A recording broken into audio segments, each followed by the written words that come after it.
नमस्कार डोंबिवलीकर. रविवार संध्याकाळ आपली सुंदरच होणार आहे. हे एक गृहीत धरून तुम्ही जे इकडे प्रेमळपणे आलेला आहात त्यासाठी तुम्हा सर्वांचं खूप खूप धन्यवाद.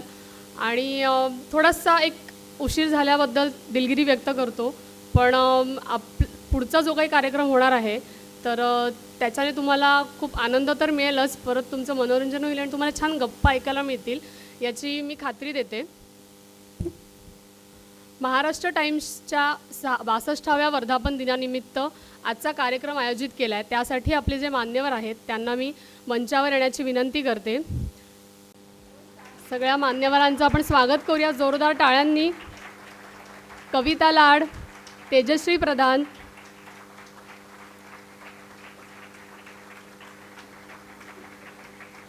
मृणाल कुलकर्णी,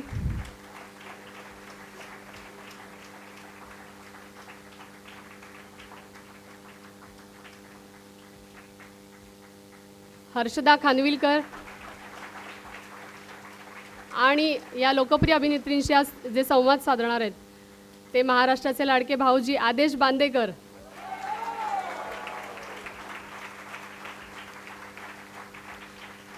मंचावर उपस्थित असलेल्या मान्यवरांना मी विनंती करते की त्यांनी कृपया स्थानापन्न व्हावं.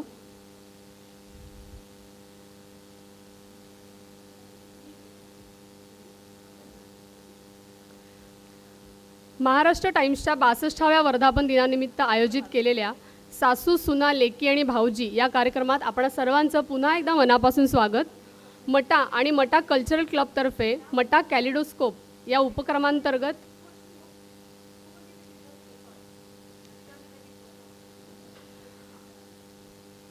मटा आणि मटा कल्चरल क्लबतर्फे मटा कॅलिडोस्कोप या उपक्रमांतर्गत महाराष्ट्र टाइम्सच्या वर्धापन दिनानिमित्त विविधरंगी कार्यक्रमांचं आयोजन गेल्या काही दिवसांपासून आपण बघत आलो की करत आलं आहे.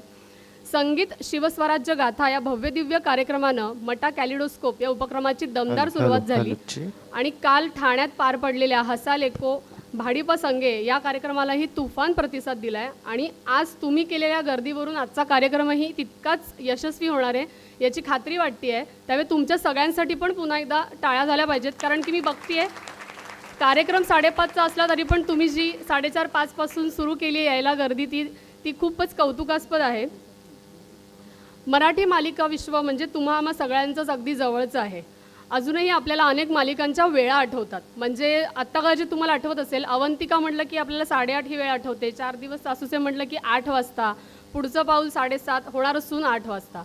म्हणजे आपल्याला टायटल सॉन्ग पण आपल्या मनात तुमच्या आता यायला लागली असतील. म्हणजे आपण जेव्हा रस्त्याने जायचो तेव्हा बिल्डिंगमध्ये घराघरामधनं जी टायटल सॉंग्स वाजायची त्याच्याने आपल्याला वेळा कळायच्या की अच्छा 8 वाजलेत किंवा 7:30 वाजलेत किंवा वॉटेवर असे वाजलेत, आपल्याला कळायचं. इतकी पॉप्युलॅरिटी आहे.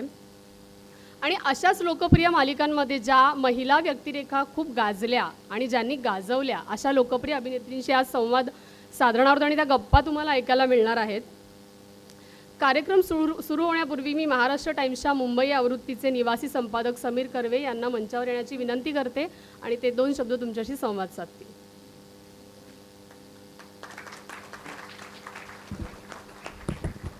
नमस्कार.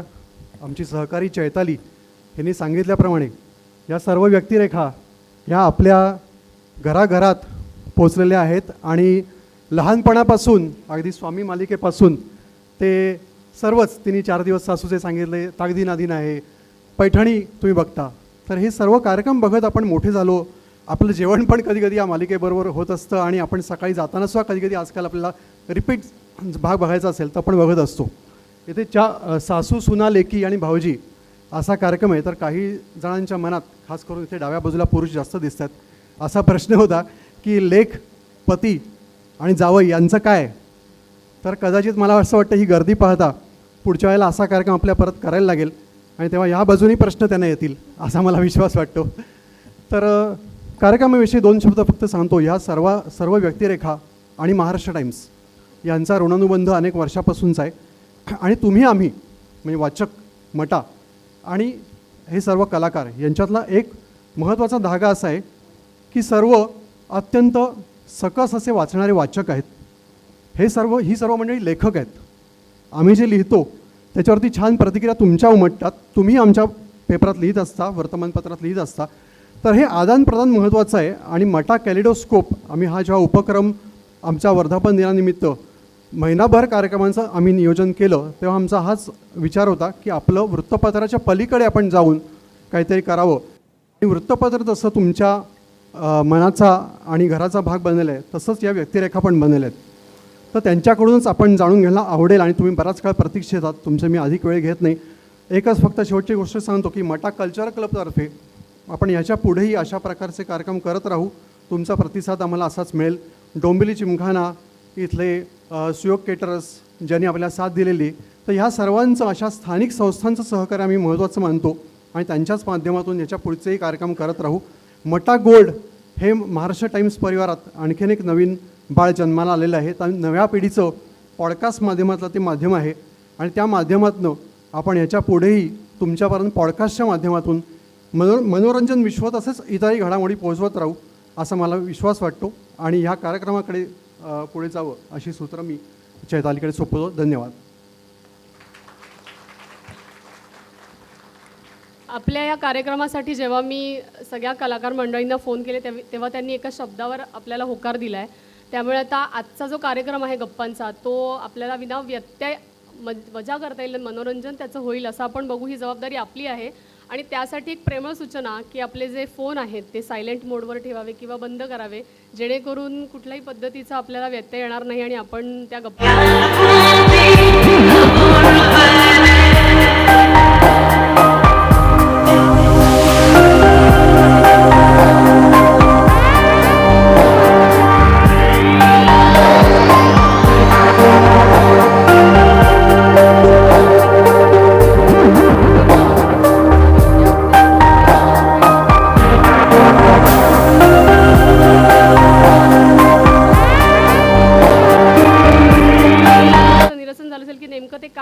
तर ते याबद्दल होतं.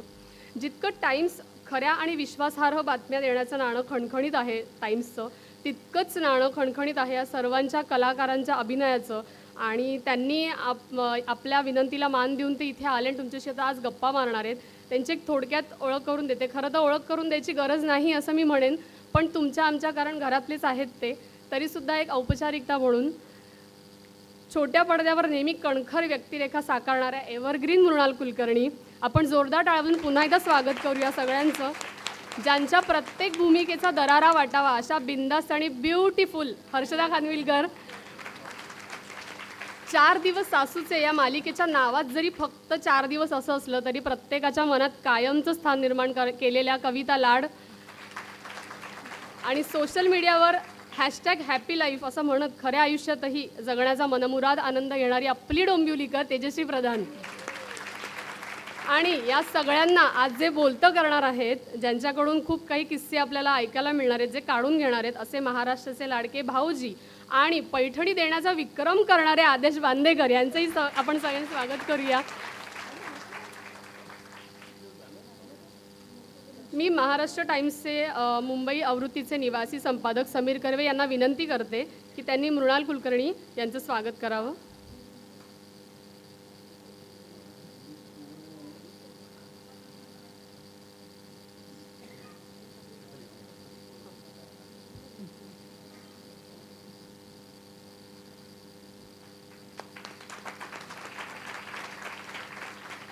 समीर सरांना विनंती करते की त्यांनी हर्षदा खानविलकर यांचंही स्वागत करावं.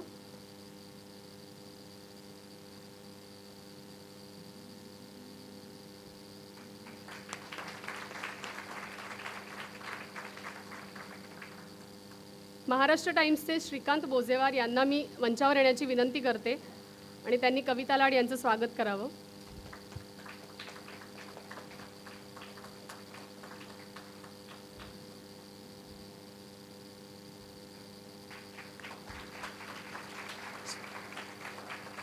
श्रीकांत सरांना विनंती करते की त्यांनी तेजश्री प्रधानचंही स्वागत करावं.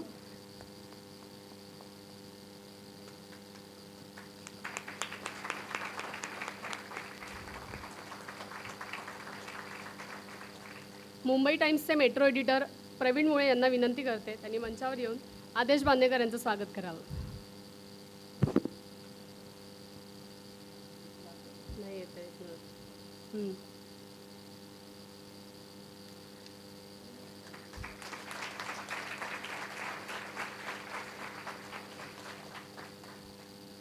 आणि आता तुम्ही ज्या क्षणाची वाट बघत आहात तर या कार्यक्रमाला आपण सुरुवात करूया. मी आता मध्ये येणार नाही या गप्पांच्या मध्ये, तर पुढची सगळी सूत्रं मी आदेश बांदेकर यांच्याकडे देते आणि त्यांनी गप्पांना सुरुवात करावी अशी विनंती करते.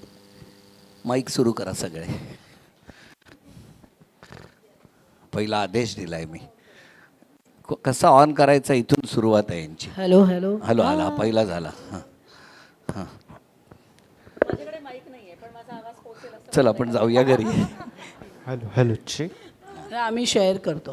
Okay hello check. हाय, कसं आहेस? येशील परत. कविता लाड मेढेकर यांच्याकडे माईक नाहीये. माईक तर नाहीये? कृपया त्याची अरेंजमेंट करावी. हां, नाहीतर कारण मागे कार्यक्रम एका सुरू व्हायला विलंब होतोय. आणि मागे कृपया- एका कार्यक्रमात- hello hello hello hello 1 2 3 4 hello. Mic पाहिजे, एक माईक पाहिजे हिला. हां या ना. कविता लाड मेढेकर. नाही काय आलं. सॉरी, नाही म्हणतायत. थांब थांब. मी तिकडे बसू. त्यांना इतका वेळ त्या डोंबिवलीला येत असल्यामुळे त्या तशा एकत्र बसल्या आहेत. त्यामुळे हां. जा. कळलं माझा दरारा केवढा आहे. पण या सुंदर संध्याकाळी सर्वात आधी तुम्हा सर्वांना आम्ही सर्वजण नमस्कार करतो. काय बोलायचं, कसं बोलायचं, कुठून सुरुवात करायची हा सगळ्यात मोठा प्रश्न आहे.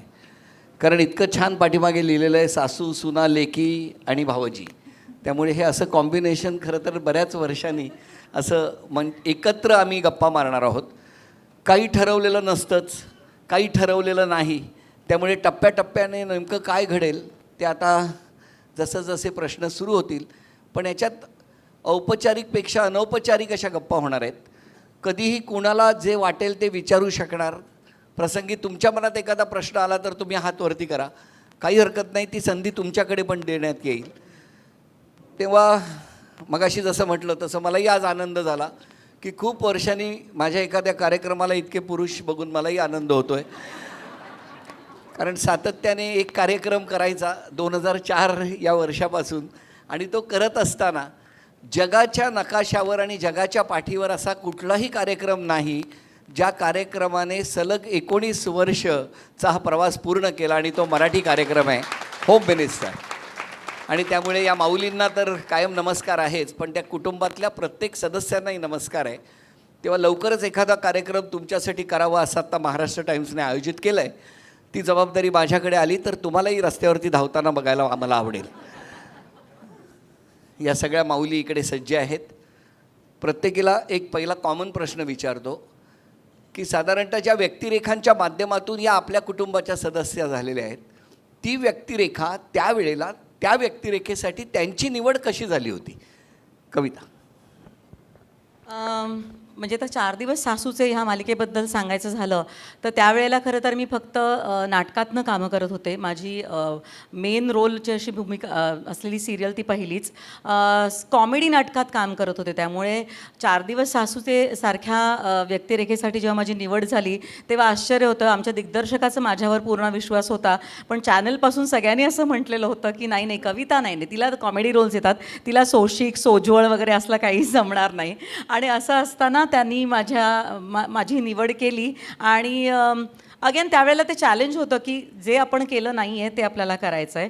तसंच आज मी तुला शिकवीन चांगलाच धडा ही मालिका करते झीवर 8 वाजता. प्रमोशन करून घेतलं तेवढ्यात. तर त्या भूमिकेबद्दल पण सांगायचं झालं तर आत्तापर्यंत मी फक्त नाटकात अशाच कॉमेडी रोल्स करत होते किंवा सोज्वळ सोशिक रोल्स करत होते. आणि नेगेटिव्ह रोलसाठी कसा काय विचार झाला माझा याचं खरं तर मला आश्चर्य वाटलं. पण अद्वैत दादरकर आणि मधुगंधा कुलकर्णी यांना, म्हणजे आमची लेखिका मधुगंधा कुलकर्णी यांना वाटलं की मी ही भूमिका करू शकेन आणि मी ही ती चॅलेंज म्हणून स्वीकारली आणि ती आता करते आहे. कारण 4 दिवस सासूच्या वेळेला तुझी कुठल्या भूमिकेसाठी निवड झाली होती. अनुराधा ही भूमिका केली भूमिका सुनेची. हां, सुनेची होती. बरोबर. मग साधारणतः असं एकंदरीत सूत्रांकडून मिळालेल्या माहितीनुसार तुझ्या नवऱ्याने चॅनलला फोन केला होता आणि असं सांगितलं होतं की इतक्या वर्षात साधारणतः खाष्टपणा काय आहे तो आमच्या नशिबी आलेला आहे. तो आता टेलिव्हिजनवर दाखवा. म्हणजे इफ आय रिमेंबर आपण उचापती नावाचा शो करत होतो तेव्हा Correct. आणि तेव्हा माझं लग्न ठरलं.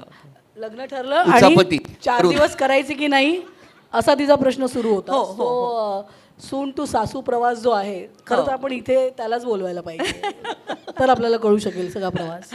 पण हा उचापती प्रकार कुठला होता, म्हणजे कुठल्या वाहिनीवर होता? उचापती दूरदर्शनवर एक होता. 5 मिनिट शो असायचा. हां, दामिनी नंतर यायचा तो. हर्षदा- मी, प्रशांत आणि हो, कविता 4-5 असं त्याच्यामध्ये होतं. मी भूत होते त्याच्यात करेक्ट. आणि मी अशी ढँग करून अशी यायचे. पण माझ्यासाठी दॅट वॉज अ पर्वणी. कारण एक मिनिट, या भूतावरून एक मला सांगायचं आहे. आज इतकी वर्ष मनात ठेवलेली एक गोष्ट बोलूनच टाकतो. हर्षदा ज्या बिल्डिंगमध्ये राहते तिची विंग आहे बी आणि माझं घर आहे ए विंगला.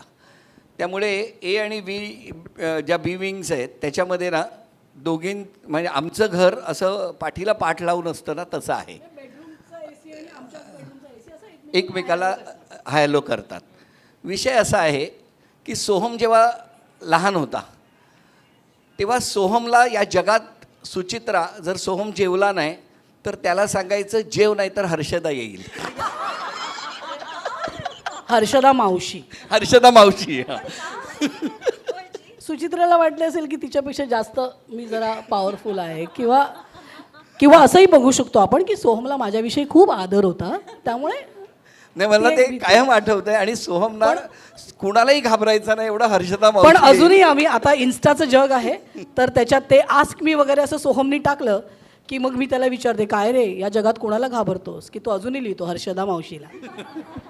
एक छोटीशी गंमत, म्हणजे बऱ्याचदा आम्ही सगळे वेगवेगळ्या व्यक्तिरेखांमधून तुमच्यापर्यंत पोहोचत असतो, पण त्या पाठीमागे सुद्धा एक वेगळं नातं आम्ही इतकी वर्ष जपलेलं असतं. आणि त्यामुळे आम्ही जेव्हा अशा ठिकाणी येतो तेव्हा खरं तर आम्ही एका बिल्डिंगमध्ये राहून कितीतरी वेळा भेटत नाही, पण अशा या महाराष्ट्र टाइम्सच्या उपक्रमांमुळे आम्ही असे एका मंचावर येतो आणि खूप गप्पा मारतो. तेजश्री, सांग तुझ्या पहिल्या व्यक्तिरेखेबद्दल. ॲक्च्युली कविताताई बोलत असताना मी आठवत होते मी डोंबिवलीत होते. म्हणजे माझे आईबाबा अजून डोंबिवलीत राहतात. मी आता पण एक मिनिट, तत्पूर्वी माझं निवेदनाचं पहिलं वाक्य राहिलं आहे. अरे हां यार, आत्ता लक्षात आलं. अजून आत्ता मुलाखत सुरू होते. हां, तर आज मी आदेश बांदेकर आपणा सगळ्यांचं मनापासून स्वागत करतो. आणि त्याचबरोबर माईक बंद करा, माईक बंद करा. आज मी भाग्यवान आहे की आज मला या ज्येष्ठ अभिनेत्रींची मुलाखत घेण्याची संधी. अच्छा, यू मीन तेजू. ओके. आता बोल. ही आमची सुरुवात ठरली होती. पास.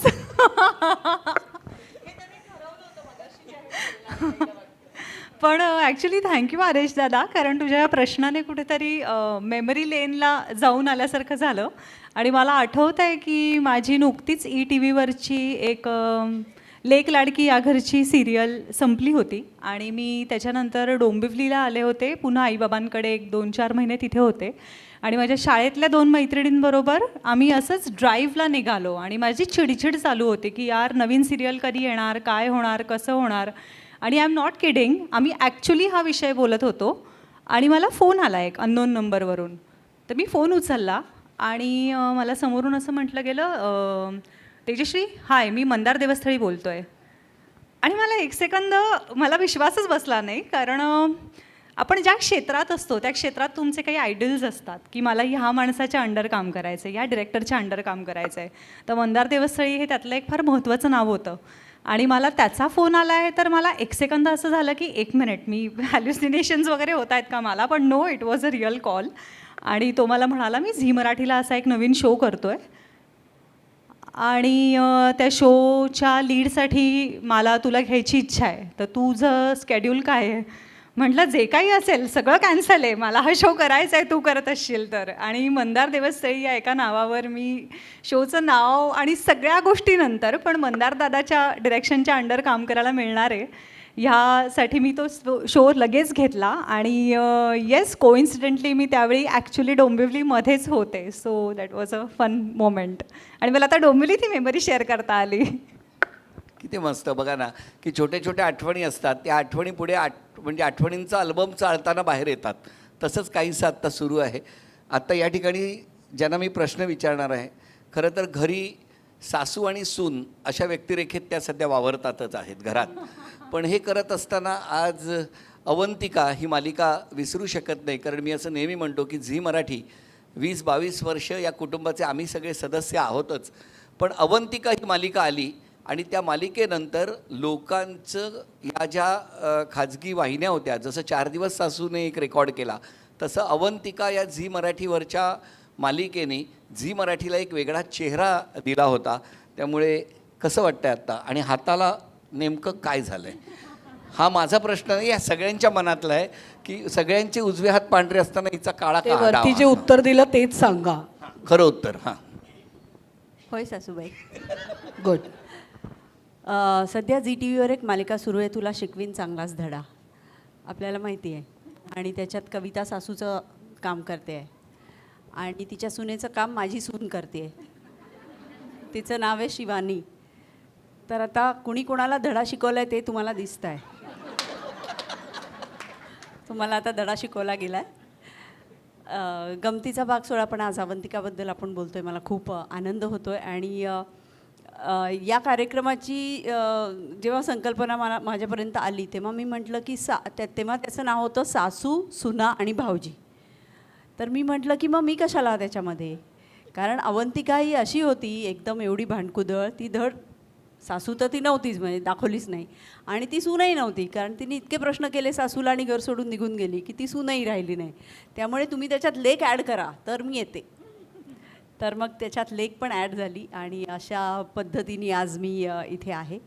अवंतिका हे खूप आगळं वेगळं कॅरेक्टर होतं आणि अवंतिका मुळे मला इतक्या लोकांची आत्ता आठवण येते. त्यातली सगळ्यात महत्त्वाची व्यक्ती म्हणजे स्मिता तळवलकर, आणि दुसरी महत्त्वाची व्यक्ती म्हणजे संजय सूरकर, तिसरी महत्त्वाची व्यक्ती म्हणजे नितीन वैद्य जो तेव्हा झीचा हेड होता, आणि चौथी महत्त्वाची व्यक्ती नाही संस्था आणि आपल्या सगळ्यांचा अत्यंत लाडका न्यूजपेपर महाराष्ट्र टाइम्स. तुम्हाला वाटेल की असं मी का म्हणते, तर फार वर्षापूर्वीची गोष्ट. मटा सन्मानची एक पार्टी चालू होती आणि नॉमिनेशन पार्टी चालू होती, आणि मी तेव्हा फक्त हिंदी मालिका करत होते. मी मराठी बरेच वर्ष काम केलं नव्हतं. स्वामीनंतर जवळजवळ मी केलंच नव्हतं, एक 12-13 वर्ष मराठीत काम. आणि कशी कोण जाणे, मी त्या दिवशी एका चित्रपटाच्यासाठी मला नॉमिनेशन होतं, म्हणून मी त्या नॉमिनेशन पार्टीला गेले आणि तिथे मला आठवतं अजूनही नितीन वैद्य, स्मिता तळवलकर आणि संजय सूरकर यांनी मला एका कोपच्यात नेलं आणि पटवलं की तू कसं मराठीत काम केलं पाहिजेस, नाही तर मग लोक तुला कसे विसरून जातील, मग महाराष्ट्रातले लोक तुला लक्षात ठेवायला त्यांनी तुला हवं असेल तर तू हा शो केलाच पाहिजेस. आणि माझा एकच मुद्दा होता की मी जेवढ्या हिंदी मालिका करते आहे त्याच्यात माझे 20 दिवस जात आहेत ऑलरेडी, आणि आता उरलेले 10 दिवस विराजासाठी आहेत आणि तो पुण्यात असतो. त्यामुळे मला आता आणखी काही काम घ्यायचं नाही आहे, एवढं बास आहे मला काम. तर त्यांनी इतकं मला पटवलं की मला विचार करायला भाग पाडलं की अवंतिकामध्ये काम करावं. आणि मग 2-3 दिवसांनी मी त्यांना म्हटलं की पण मी पुणं सोडून नाही येणार. स्मिताताई होती ती, त्यामुळे ती म्हटली ओके पुण्यात करू शूटिंग. मग म्हटलं की तो वेळ विराजासाठी आहे, ठीक आहे, त्याची शाळा कधी असते 10, मग तू 10 वाजता ये. असं करून मला त्या अवंतिकामध्ये त्यांनी काम करायला भाग पाडलं. आणि आदेश होता अवंतिकामध्ये, खूप मराठीतले अभिनेत्री त्याच्यामध्ये होत्या, आणि त्या सगळ्यांना माझ्यामुळे पुण्याला यायला लागायचं शूटिंगला, म्हणून मी खूप शिव्या खाल्ल्यात, कारण हिच्यासाठी अवंतिकाचं शूटिंग पुण्याला, त्यामुळे सगळेजण त्यांना यायला लागायचं पुण्याला. त्यामुळे अवंतिकाच्या आमच्या खूप आठवणी आहेत. खूप मोठा शो होता, खूप वर्ष चालला, खूप ट्रॅक्स होते त्याच्यात.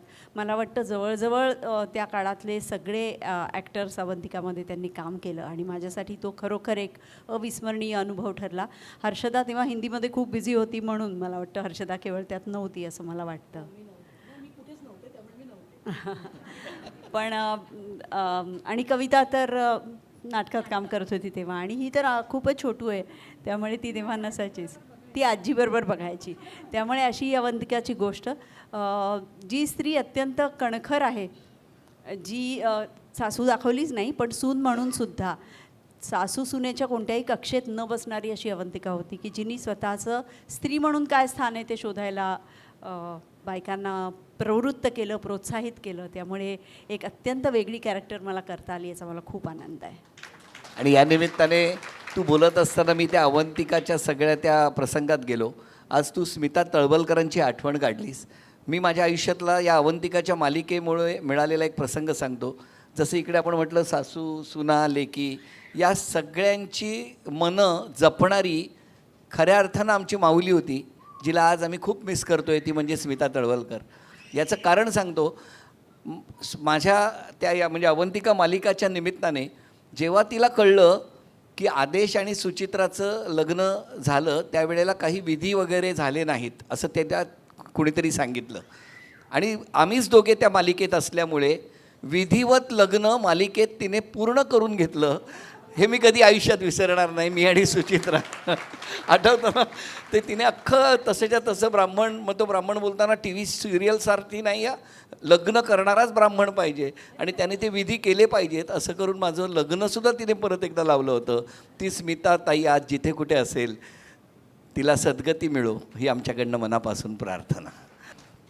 वेल, मी डेली सोप्सच करत होते. म्हणजे दामिनीपासून ते माझी या प्रियाला प्रीत कळेना, असंख्य डेली सोप मी केले. बट एक कुठेतरी आपल्याला नेहमी असतं ना की एका डेली सोपनंतर दुसरा, कारण I was doing daily soap only. दुसरं काही म्हणजे ह्या लोकांना सांगून थकले, मला नाटकात वगैरे घ्या. प्रशांत आणि कविताला इतक्या वेळा सांगितलं, पण काही अजून जमलं नाही आहे मला. आणि एखादी मालिका आपण घेतल्यानंतर त्या मालिकेतून काय होऊ शकतं वॉज पुढचं पाऊल फॉर मी. कारण आपण नेहमी म्हणतो, जेव्हा गप्पा मारतो तेव्हा नेहमी म्हणतो की म्हणजे तसं म्हणताना असं म्हणतात, हर कुत्ते का एक दिन आता है. तसं मला वाटतं की हर ॲक्टर का एक दिन आता है. म्हणजे मी आता ऑलमोस्ट 30 वर्ष जास्त काम करते, पण वयाच्या 40व्या वर्षी एक अशी भूमिका आली की जिने मला मोठा सन्मान मिळवून दिलं. माझ्याकडे शाळेपासून ते तिथपर्यंत एकही बक्षीस नव्हतं. पण मालिका घेताना एक जनरली म्हणजे मी साधारणतः तिशीत असेन किंवा ऊन पाऊस, रादर स्मिताताईंनीच मला पहिल्यांदा सासू बनवलं. त्यांचीच मालिका होती ऊन पाऊस, आणि त्यात सोनाली खरे माझी मुलगी होती. पहिल्यांदा I was playing mother to थोडी मोठी झालेली मुलं. अभिजित केळकर हा माझा मुलगा होता त्याच्यात. सो खूप वर्ष मी सासूच्या भूमिकेत होतेच. त्यामुळे आता एक मालिका संपते आणि दुसरी मालिका आपण घेणार. ही छान म्हणजे विद्याधर पाठारे नावाचे एक अत्यंत कमाल असे निर्माते, त्यांच्याकडे आपण काम करणार, हीच भावना. उत्तम काम करायचंच आहे आपल्याला. मी टेलिस्कोपकडे बघण्याचा माझा दृष्टिकोन नेहमीच असा होता की आपला नवीन संसार, सर एक पुढची मालिका म्हणजे पुढचा संसार, की तो नेटाने निगुतीने करायचा आहे. पण मग तुमच्या प्राक्तनात जेव्हा काहीतरी मॅजिक लिहिलेलं असतं आणि ते कधीतरी लिहिलेलं असतं, तेव्हा अक्कासाहेब बनते. अक्कासाहेब करताना कधीच मनात नव्हतं की आता आपण अक्कासाहेब करणार आहोत. एक सासूच होती, पण ती मालिका आणि ती भूमिका म्हणजे मी सांगते ना की खूप वर्ष आपण डेली सोपमध्ये काम करतो, मग सवयीने आपण काम करतो. आणि मग एके दिवशी मी पुढचं पाऊलच्या सेटवर गेले आणि तिथे एक दिग्दर्शक वैभव चिंचाळकर, ज्यांनी माझ्याबरोबर आधी असिस्टंट लेवलला पण काम केलं आहे, तो येतो आणि तो साधारणतः तुम्हाला जाणीव करून देतो, आता आपल्याला अभिनय पण करायचा आहे चांगला, तर सगळी पाठी कोरी करा आणि आता आपण काम सुरू करूया. सो नव्याने काही गोष्टी मी शिकले, काही गोष्टी ज्या मला येत होत्या असं मला वाटत होतं त्या पुसल्या. आणि ही जी अक्कासाहेब उभी राहिली आणि जी भावली लोकांना, त्याचं क्रेडिट वैभव चिंचाळकर, रोहिणी निनावे, कारण तिची गोष्ट होती, मनीष दळवी आणि विद्या पाठारे, ज्यांना असं वाटलं की मी करू शकते, प्रवाह चॅनलचे पण आभार. आणि ज्या लेखिका संवाद लिहायच्या आमच्या, मिथिला सुभाष, मला वाटतं त्यांनाही हे सगळ्यात जास्त क्रेडिट आहे, कारण ती जी भाषा त्या बोलल्या, जी मी बोलली, ती लोकांना भावली. So that is how Akkasaheb happen. Aadesh आता मला तुला एक प्रश्न विचारायचा आहे. मला हां, कारण होम मिनिस्टर हा कार्यक्रम आता मला वाटतं 19 वर्ष चालला आहे, तर मला तुला हाच प्रश्न विचारायचा की त्या कार्यक्रमाची संकल्पना कशी झाली आणि त्याच्यासाठी तुला कसं विचारलं गेलं हे आम्हाला जाणून घ्यायचं आहे. खरं तर ना, मला कधी कधी हा प्रश्न पडतो की म्हणजे मला नेहमी तो दिवस आठवतो की ज्या वेळेला ताकदीनादीन हा कार्यक्रम मुंबई दूरदर्शनवरती मी करत होतो. मुंबई दूरदर्शनचा तो कार्यक्रम बंद झाला आणि मग मला काय काम पाहिजे किंवा मला काय काम कसं मिळेल या विचारात असताना ना मी फक्त इकडे नीनाताई राऊत होत्या आणि फुटपाथ क्रॉस करून गेलो, तिकडे भरतकुमार राऊत होते, कारण झीची ती बिल्डिंग होती. तिथे गेलो आणि मला त्यांनी एका पुरस्कार सोहळ्यासाठी सांगितलं, कोऑर्डिनेटर म्हणून काम करशील का. हे सगळं सुरू झाल्यामुळे झी मराठीचा एक प्रवास सुरू झाला. एक दिवस दुपारची म्हणजे काही कामं नव्हती आणि मी गेलो त्या झीच्या कार्यालयात आणि बाहेर सगळ्या ते सुषमा पार्टे वगैरे जी सगळी जुनी टीम आहे ना ती बसलेली होती आणि काय एकदम मोठ्या मोठ्याने हसायला लागले. तर नितीन वैद्यनी केबिनचा दरवाजा उघडला आणि काय बाहेर झालं म्हणून बघितलं तर अच्छा आदेश आला आहे का, जरा 1 मिनिट आत ये रे म्हणून मला त्यांनी आत बोलवलं आणि मला सांगितलं आदेश हे आत्ता जे त्या सगळ्या बायका बसल्या आहेत ना 5-6 त्या इतक्या हसतायत ना, हे असंच घरी जाऊन करशील का लोकांच्या. म्हटलं असं घरी जाऊन लोकांना हसवायचं म्हणजे काय करायचं, काय नाही तू जा आणि त्यांच्याशी गप्पा मार. तर म्हटलं पण नितीन काय कार्यक्रमाला काय, हे बाई काय झालं आहे, चक्रव्यूह नावाची मालिका बंद होत होती आणि 13 दिवसांचे काहीतरी आपल्याला एक गॅप भरायचा आहे अर्ध्या तासाचा. तर तू जाऊन फक्त काय कर, तुला कॅमेरा देतो, तू कॅमेरा घेऊन जा, जे कोणी भेटतील त्यांच्याशी गप्पा मार घराघरात जाऊन आणि मग काहीतरी बक्षीस दे आणि आपण ते टेलिकास्ट झालं तर बघूया करता येईल का. म्हटलं म्हणजे काय करायचं. तो म्हणाला की एक बघू ना घराघरातल्या स्त्रीचा सन्मान. म्हटलं बरं असं आणि किती करायचं आहे. 13 दिवस. 13 तर 13 म्हणून ते कॅमेरा घेऊन आम्ही लालबागला गेलो. लालबागला मला अजून आठवतं आहे हा कार्यक्रम करायचं ठरलं आणि पहिला फोटो माझ्याकडे आजही तो फोटो जपून ठेवलेला आहे. त्यावेळेला भारतमाताच्या बाजूला कुठली ती बिल्डिंग अत्यंत फेमस बिल्डिंग ज्याच्यामध्ये चांदोबा भागलास काचं वगैरे चित्रीकरण झालेली तेजुकाया किंवा आजी त्या बिल्डिंगमध्ये गेलो आणि माझा एक फोटो महाराष्ट्र टाइम्समध्ये बायकांना बोलवून बिल्डिंगमधल्या एक असा फोटो काढायचा ठरलं की मी वरून बघतोय आणि व्हायचं काय, तो कॅमेरामन सगळ्यांना बायकांना बोलवायचा आणि उभं राहून वरती बघायला सांगायचा आणि हसायचं सांगायचा. ते गिरण गावातल्या शाळेत मुलाला सोडून आलेल्या बायका आणि कार्यक्रम कुठला काहीच माहिती नाही आणि महाराष्ट्र टाइम्समध्ये एक फोटो छापून आणायचा आणि बातमी लिहायची अशी ठरली. मी प्रत्येक वेळेला त्या बायका ते आणायचे 5 पकडून आणि तो कॅमेरामन वर जाऊन बघायचा तर मी एकटाच दिसायचो कारण तोपर्यंत त्या पळालेल्या असायच्या. असं करत आम्ही पहिला एपिसोड आणि तो फोटो आजही मी जपून ठेवला आहे. तो सुद्धा मला गेल्या लालबागच्या मिरवणुकीमध्ये एका कुटुंबाने त्या गर्दीत खेचून नेला आणि त्यांच्या घरात तो लॅमिनेट करून लावलेला फोटो, कारण ती बाई त्या फोटोत आहे. त्यांनी तो फोटो दाखवला. तर त्यावेळेला मी चित्रीकरण केलं आणि चित्रीकरण आम्ही एक एपिसोड केला आणि जाऊन चॅनलमध्ये दाखवला. तसाच आणला त्यांनी, तसंच लावला आणि मला बघितलं तर अजय भालवणकर, निखिल साने असे चौकोनी चेहऱ्याने त्या कार्यक्रमाकडे बघत होते. तर नितीन वैद्यने सांगितलं एक काम करा, हे तुम्ही सगळे मागे बसा आणि जेवढ्या त्या बिल्डिंगमध्ये हाऊसकीपिंगच्या बायका आहेत काम करणाऱ्या त्या सगळ्या मराठी बायकांना बोलवून आणा. आणि त्या आल्या आणि त्यांना बसवलं आणि आम्ही असे एका कोपऱ्यात उभे, काय होणार आपलं, आणि ते सुरू झालं. लावल्यावर त्या बायका प्रचंड हसायला लागल्या. नितीनने सांगितलं असाच्या असा हा उद्या टेलिकास्ट करा, काही बघू नका, टेक्निकॅलिटीज बघू नका, ती नायिका आहे, ती जे बोलेल तिचे एक्सप्रेशन्स, तेच एक्सप्रेशन्स, तिच्या ॲक्शनवरती आदेश बांदेकरची रिॲक्शन, हा कार्यक्रम असाच्या असा ऑन एअर करा. 13 दिवसांसाठी सुरू झालेला कार्यक्रम 19 वर्ष 13 सप्टेंबरला पूर्ण करतो. क्या बात आहे, फारच कमाल आहे. आणि बघ ना म्हणजे कसा सुरू झाला आणि आज कुठे कसा चाललाय बघ ना तो कार्यक्रम. अरे एवढंच नाही तर त्या कार्यक्रमाने शिवाजी पार्कात जेव्हा, कारण मी तेव्हा काही प्रश्न विचारायचो, म्हणजे आता तू इथे बसली आहेस बरोबर, तू इथे बसलेली आहेस, तुझ्या पाठीमागे एक स्विच बोर्ड आहे, किती बटन आहेत त्याला सांग. तू बरोबर उत्तर दिलंस तर 100 रुपयाचं बक्षीस, सांग उत्तर. असं म्हटल्यानंतर हेच एक्सप्रेशन्स टिपत हा कार्यक्रम सुरू झाला होता. आणि मग ते सुरू झाल्यावर मी शिवाजी पार्कात तसा फिरत होतो तेव्हा मला बायका सांगायच्या इकडे आहो. मग मी जायचो, काय ते चालू केले, बंद करायला सांगा ना झी मराठीला. मला फार वाईट वाटायचं. पण त्या कार्यक्रमाने त्यानंतर त्याच शिवाजी पार्कात ऑटोग्राफ करताना गर्दी झालेली बघायला लावलं. क्या बात आहे, क्या बात. मस्त. घराघरातल्या स्त्रीचा सन्मान हा या कार्यक्रमाने अनुभवता आला आणि म्हणून भीती आणि धसका घेतलाय मी कार्यक्रमाचा. आज धन्यवाद, म्हणजे खरं तर तो खूप आनंदाचा क्षण आहे, पण प्रत्येक ठिकाणी मी जाताना ना औक्षण केलं जातं आणि ज्या घरात जातो ना त्या कितीतरी घरांमध्ये ना कपाळाला साखर लावतात आणि तोंडात तांदूळ घालतात, पण ते तांदूळ सुद्धा मला नारळी भातासारखे गोड लागले, म्हणून हा कार्यक्रम 19 वर्ष सुरू आहे. खूप आठवणी, खूप किस्से आणि खूप अनुभव दिले या कार्यक्रमाने.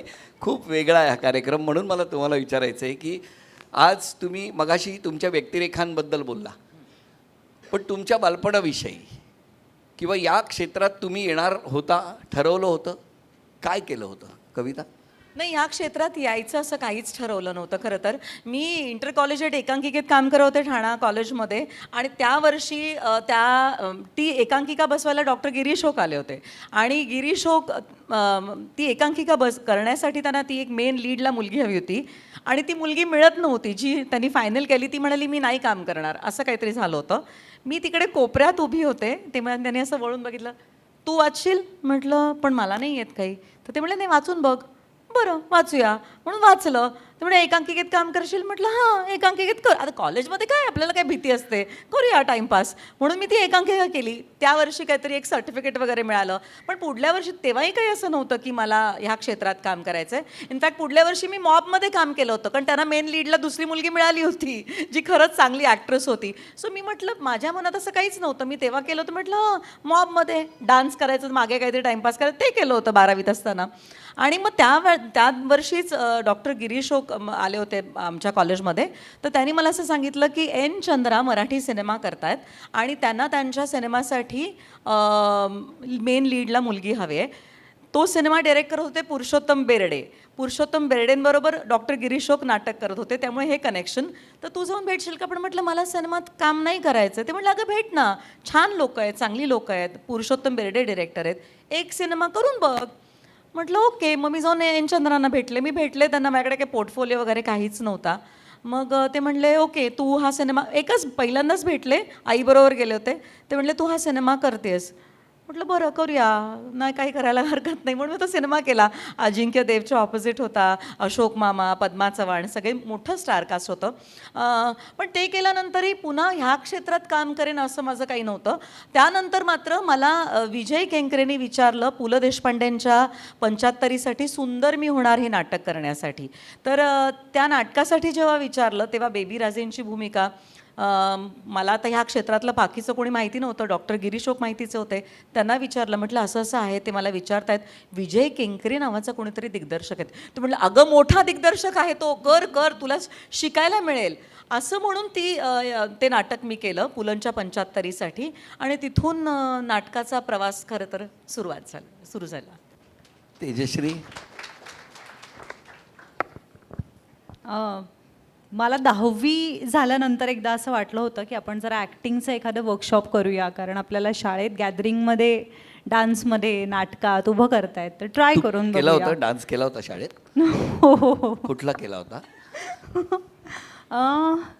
आम्ही ढोलकर ढोलकर हे तर कॉमन गाणं होतं आणि माझ्या उंचीमुळे मी कायम मुलगाच बनलेले असायचे मिशी काढून. पण तुला पुढे ठेवलं होतं की मागे? सगळ्यात शेवटी.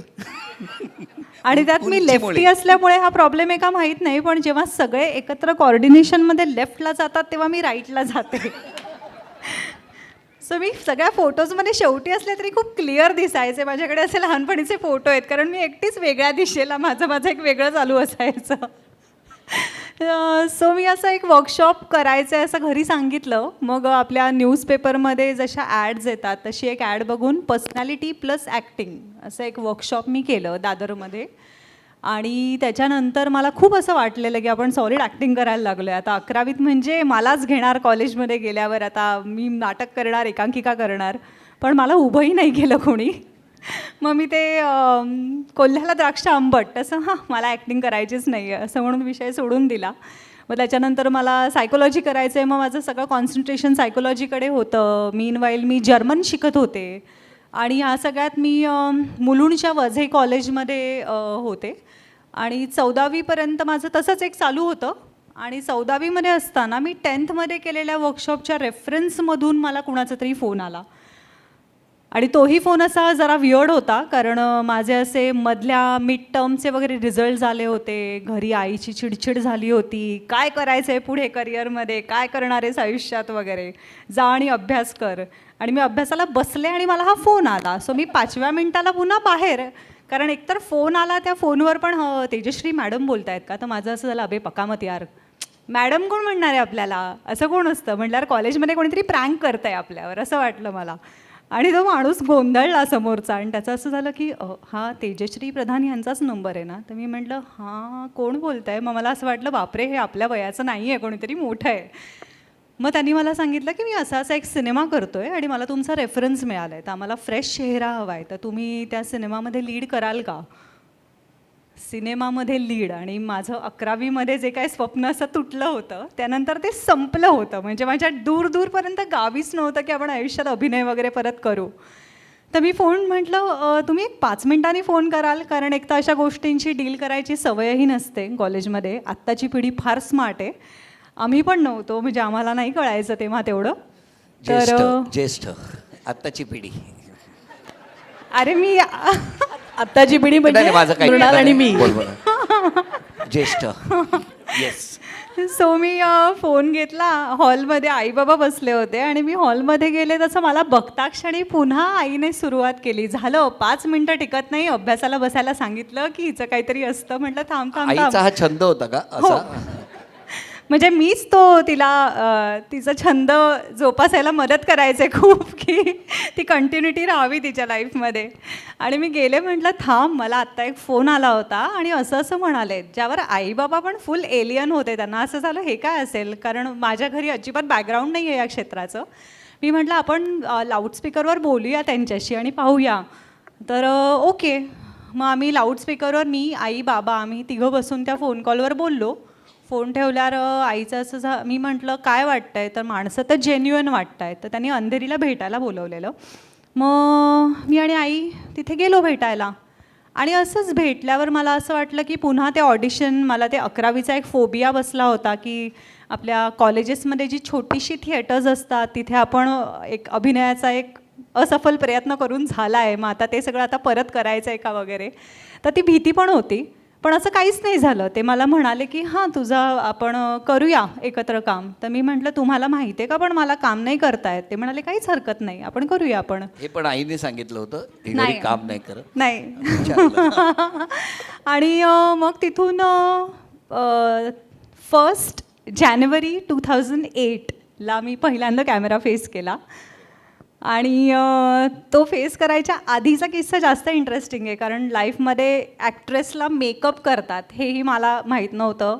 आणि एक 45 मिनटं कोणीतरी एक माणूस आपल्या चेहऱ्यावर खूप वेळ काहीतरी करतो आहे आणि हे खूप बोरिंग आहे, हे काय घडतं आहे माहीत नव्हतं. आणि त्यानं I saw my face and I am like oh God, हे काहीतरी वेगळंच दिसतो आहे, आपण काहीतरी वेगळंच घडतं आहे. अशी ती सुरुवात झाली कामाची माझ्या. पण मग हा असा चित्रपट रिलीज कधी झाला. असे पहिल्यांदा मिळणारे आणि ॲक्ट्रेसला ॲक्टिंग येते की नाही येत हे न बघणारे सिनेमे कधी पूर्ण नाही होत फारसे. कारण तिने त्या चित्रपटाचा उल्लेख फोनवरती मला फोन आला की असा चित्रपट करणार आहे. मला वाटलं हे शीर्षक आहे की काय त्या चित्रपटाचं, म्हणून म्हटलं हा असा कधी नाही, रिलीज. ती फिल्म नाही कधी रिलीज झाली, पण त्या फिल्ममध्ये मोहन काका होते, मोहन जोशी होते, नंतर मुग्धा शाह होत्या म्हणजे अशा आणि भरपूर 2-3 होत्या. ॲक्टर्स होते ज्यांनी मला असं वाया रेफरन्सनी पुढे कामं मिळत गेली. आणि लोकांना माहीत असलेली आय थिंक पहिली भूमिका म्हणजे अवधूत गुप्ते यांचा झेंडा सिनेमा. वा वा वा. बघितलं कसं विषयावरून कुठे येतात, कारण आता सगळ्या लेकी म्हणून बोलू लागले आहेत. सुरुवात झाली तेव्हा सासूवरती होते आणि आता लेकी, तेव्हा आपल्या बाबतीत सुद्धा, कारण लेक म्हणून अशा कुटुंबात आपण लहानाच्या मोठ्या झाला. कसा होता अनुभव सगळा. एकतर मी साहित्यिकाच्या घरात जन्मलेली मुलगी, गोने दांडेकर माझे आजोबा, त्याच्यामुळे अनेक कलावंत आमच्या घरी यायचे, पण त्याच्यामध्ये ॲक्टर ॲक्ट्रेसेस किंवा अभिनेते नव्हते. दीदी मंगेशकर कुटुंबीय यायचे, लेखक यायचे खूप, पण असं कोणी नव्हतं की ज्यामुळे मला वाटावं की आपण मोठं झाल्यावर अभिनेत्री बनावं वगैरे. आणि संपूर्ण कल हा साहित्याकडे होता आणि मी खूप पडाकू मुलगी होते, अजूनही आहे. त्यामुळे हा कल कधीच नव्हता. मात्र मी तेव्हा गाणं शिकत होते. मी शाळेत सगळे काम करतात, आम्ही सगळ्याच मला वाटतं शाळेत नाटकात काम करायचो, फोक डान्समध्ये नृत्य करायचो वगैरे, तितपत होतं सगळं. आणि अचानक एकच मिनिट. शाळेत असताना फोक डान्समध्ये केलेलं होतं कुठला डान्स? मुद्दाम त्यांनी कसं डोलकर केलं तसं? नाही, एक कोणता तरी कुमाऊ डान्स होता. हे मी हॉटेल हुजूरबागेत होतं होते, की- त्यामुळे असं प्रत्येक स्टेटचं हरियाणामधला एक डान्स. अच्छा. कारण त्याच्यानंतर धसका घेतला आणि गेल्या इतक्या वर्षात एकाही झी गौरव किंवा मटा सन्मानमध्ये आम्ही आपला डान्स बघितला नाही. नाही, तो ते थोडं- आपण स्वतः धसका घेतला का कोरिओग्राफरने? कारण मृणाल इतकं छान निवेदन करते, इतकं सुंदर बोलते, इतकी उत्तम अभिनेत्री आहे. पण माझी इच्छा आहे एकदा तरी मटा सन्मानमध्ये आपण मृणाल कुलकर्णीजींचा एक परफॉर्मन्स करावा. आणि तो पाहिजे तर तो कुमाऊ डान्स मी शोधून काढतो कुठला आहे तो. कारण मटा सन्मान आणि झीचं पुरस्कार सोहळ्यांचं वेगळं नातं आहे. तर हा डान्स यंदा नक्की बघायला मिळेल मटा सन्मानमध्ये, अशी आम्ही प्रार्थना करतो. का? अरे मित्र आहेस ना माझा. नाही, नृत्याबाबतीची माझी थोडीशी वेगळी मतं आहेत. नृत्य ही एक वेगळी कला आहे आणि ती चित्रपटात शक्यतो वापरली जाऊ नये असं मला वाटतं. अनलेस कोणीतरी डान्सरवर सिनेमा असेल तर ठीक आहे. पण अचानक दोन छान बोलणारी माणसं, इतकी मतं व्यक्त करणारी माणसं अचानक काहीतरी नाचायला लागतात, हे मला कुठेतरी माणूस म्हणून पटत नाही. त्यामुळे मी काम केलेल्या किंवा दिग्दर्शित केलेल्या कोणत्याही चित्रपटामध्ये गाणं नसतं. अर्थात मी सिनेमातली गाणी आणि सिनेमातली नृत्य मी खूप एन्जॉय करते, पण मला स्वतःला ते करायला आवडत नाही. ओके, मान्य मला. तेव्हा एखादा शो तरी करणार आणि तुला ज्युरी म्हणून तरी बोलवणार, कारण तुला बघायला आवडतं. नाही. आणि यापुढे जाऊन असं सांगते की मलाही असं नृत्य करायला आवडेल. महाराष्ट्र टाइम्स पुरस्कार सोहळ्यात करायला तर नक्की आवडेल, पण तेव्हा माझ्याबरोबर आदेश असेल. अरे नक्की, नक्की म्हटला. 100% मला वाटलं आपण नाही म्हटलं. ते मी आता उद्यापासून मटा सन्मान असणार, कारण मटा सन्मानचं आणि माझं एक वेगळं नातं आहे. तेव्हा मी पुढचा मटा सन्मानपर्यंत आजपासून एकच ध्यास घेतलाय, कुमाऊ काय ते शोधून काढणार. कविता आणि मी तिथे मागे झाड वगैरे म्हणून उभं राहणार. आपण हे मिस नाही करू शकत ना यांचं नृत्य.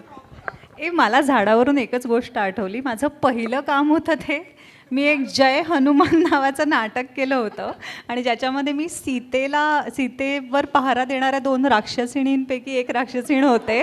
आणि मला त्यातही एवढाच आनंद होता की माझ्या बाजूला झाड म्हणून मुली उभ्या आहेत, निदान माझा चेहरा दिसतोय राक्षस म्हणून. तुला सांगू, मगाशी ज्या वेळेला ही नाचाचं म्हणत होती त्यावेळेला माझ्या डोक्यात राक्षसाच्या भूमिकेसाठी कोण हा विचारच चालू होता. मला नवीन काम मिळालं. तर मृणाल कंटिन्यू. तर अशा शालेय जीवनामध्ये मी असताना अचानक एक दिवस थोडीशी बॅकग्राऊंड आहे त्याला. सुधीर मोघे एक कार्यक्रम करत होते, उत्तर रात्र नावाचा, रॉय किणीकरांच्या रुबायांचा कार्यक्रम. आणि त्यात त्यांना एक अगदी लहान मुलगी पाहिजे होती. ते आवाजावर कार्यक्रम होता तो, म्हणजे रुबाया वाचायचे, सगळेजण गायचे आणि त्यात एक कोवळा आवाज त्यांना हवा होता. म्हणून त्यांनी माझ्या आईला विचारलं की मृणाल करेल का? तर आई हो म्हटली. त्याच्यात श्रीकांत मोघे पण होते. पण मला हे माहीत नव्हतं की तेव्हा श्रीकांत मोघे स्वामी मालिकेची जुळवाजुळव करत होते आणि मी अगदी 9वी पास होऊन 10वीमध्ये गेले होते. आणि त्या कार्यक्रमाचे खूप छान शोध झाले, तो टी व्हीवर पण झाला आणि असं एक छान युनिट जमलं. माझ्यासाठी सगळे काका, मामा, मावशी, काकू असेच होते त्याच्यामध्ये आणि मी एकटे होते. काही दिवसांनी श्रीकांत मोघेंचा आईला फोन आला की मी मृणालचं नाटक शाळेत तिच्या इंटर स्कूल कॉम्पिटिशनमध्ये जज होतो आणि छान काम करते गं मुलगी. तर वा छान छान असं आम्हाला वाटलं. पण ते म्हणाले की गजानन जागीरदार पुण्यात आले तर जाऊन भेटशील का, मृणालला घेऊन जा जरा त्यांच्याकडे. तर मी गेले. मी म्हटलं तसं पडाकू मुलगी होते, साहित्यिकाच्या घरातली होते. मी गजानन जागीरदारांचं पाऊल खुणा हे आत्मचरित्र नुकतंच वाचलं होतं. तर मला खूप छान वाटलं. आणि माझ्या आजोबांपेक्षा ज्येष्ठ असे गजानन जागीरदार, त्यामुळे त्यांच्याकडे गेलो, छान गप्पा मारल्या. आणि त्यांनी गप्पा मारता मारता मला विचारलं की तू स्वामी वाचलेस का? तर आता गोनी दांडेकरांची नात आणि घरात स्वामी वाचलं नाही असं शक्यच नव्हतं, त्यामुळे अर्थात वाचलं होतं. तर ते म्हणाले की मग एक काम कर ना, तू मला आता 2-3 दिवसांनी परत भेटायला ये आणि तेव्हा तुला स्वामी कादंबरीबद्दल काय वाटतं ते लिहून आण. ओके, 10वीत होते, निबंध लिहायची सवय होती. मी आपलं एक निबंध लिहून नेला. स्वामीवरचा, आणि तो वाचला त्यांनी आणि पुष्कळ वेळ माझ्याकडे असे बघत होते. आणि मग नंतर त्यांनी खिशातून 100 रुपये काढले आणि मला दिले आणि म्हणाले की जा तुझ्या आईला विचार, बाबांना विचार की तू स्वामीवर आधारित मालिकेत रमाचं काम करशील का. तो मला एवढा शॉक बसला की हे असं काय म्हणतायत, म्हणजे कुठे विचारच केला नव्हता. तेव्हा एकतर दूरदर्शनवर मालिका नवीन सुरू होत होत्या, त्यामुळे मालिकांमध्ये काम हेही काही विशेष वाटलं नाही, कारण तेव्हा नुसतेच कार्यक्रम असायचे. गजरा आठवत असेल तुम्हाला, किंवा किलबिल, सुंदर माझं घर, असे कार्यक्रम व्हायचे. असे सिरियल्स तेव्हा सुरू झाल्या नव्हत्या.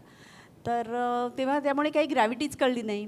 तर मी घरी जाऊन म्हटलं की हे असं असं विचारलं वगैरे. तर ते सगळे चिंतेत होते की अरे बापरे काय, पण स्वामी आणि ऐतिहासिक, त्यामुळे ते जरा घरचं कनेक्शन होतं. आणि असं करता करता ऑडिशन घ्यायची असं ठरलं. मग बाबासाहेब पुरंदरे माझे दुसरे आजोबा, म्हणजे माझ्या आजोबांचे सख्खे मित्र, तर ते म्हणाले की आपल्या मुलाला मी काय घालायचं ते मी पाठवतो. म्हणून त्यांनी एक भली मोठी जुनी पैठणी की जी माझ्या वजना इतकी होती आणि ते जुने दागिने वगैरे असं सगळं करून माझी ऑडिशन म्हणजे ते कपडे घालून एक फोटो काढले. आणि माझ्याबरोबर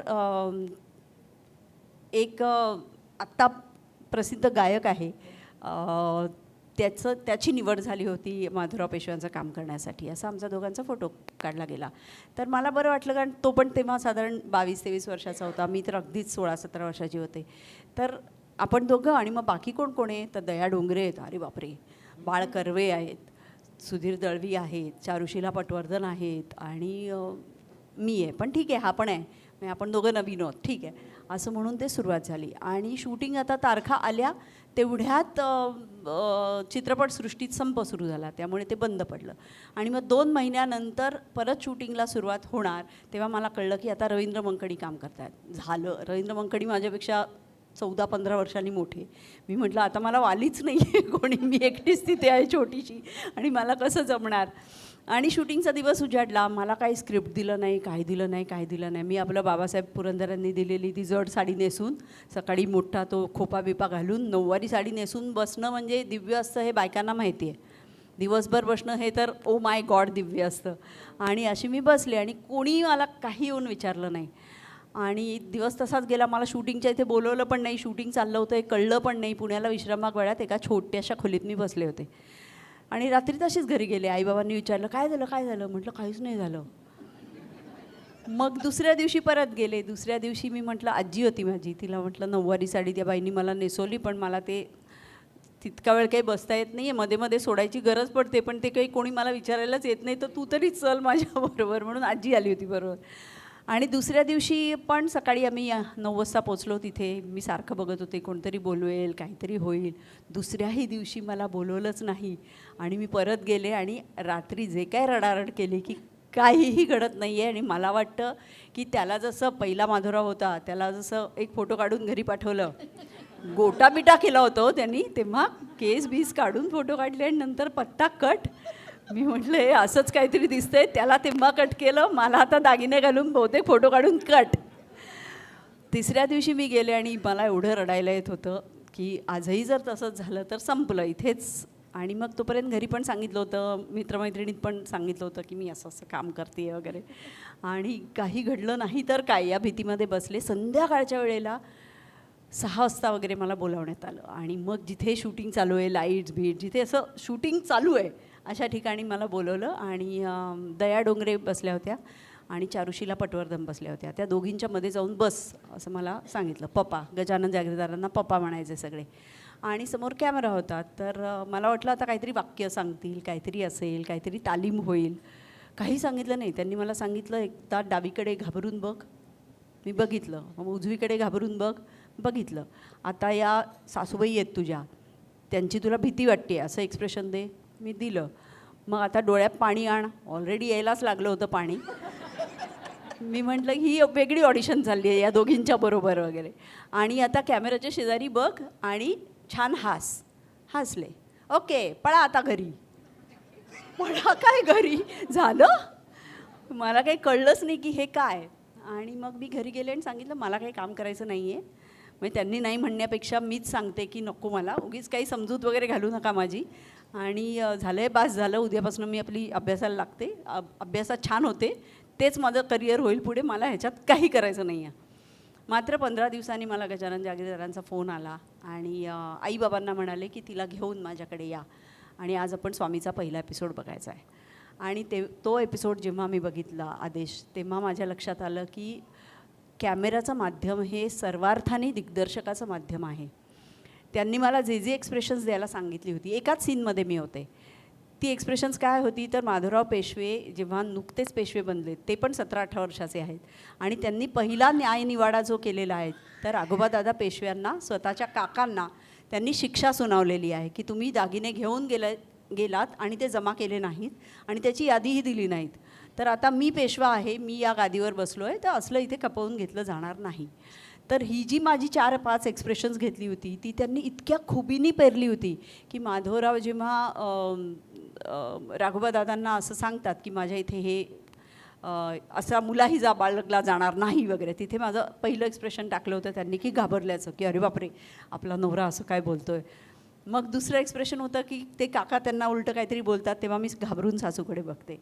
तिसरं एक्सप्रेशन असंच काहीतरी होतं की लोक त्यांना वावा छान छान म्हणतात की अरे वा पहिला दरबाडा केला, तिथे माझं ते हसणं टाकलं होतं आणि ते इतकं छान चपखल बसलं होतं की माझ्या लक्षात आलं की दिग्दर्शकाला करेक्ट माहिती असतं की काय पाहिजे आहे, किती पाहिजे आहे आणि ते तिथे खुबीनी पेरायचं आणि ते पेरल्यानंतर लोकांना ते आवडतं आणि मी अवाक झाले. त्यामुळे माझ्यासाठी तो सगळ्यात मोठा धडा होता की दिग्दर्शन म्हणजे काय आणि हे माध्यम कुणाचं आहे आणि ते कसं वापरायचं असतं. हे पहिल्या म्हणजे पदार्पणातच हे माझ्या लक्षात आल्यामुळे मला पुढे काम करणं खूप सोयीचं गेलं.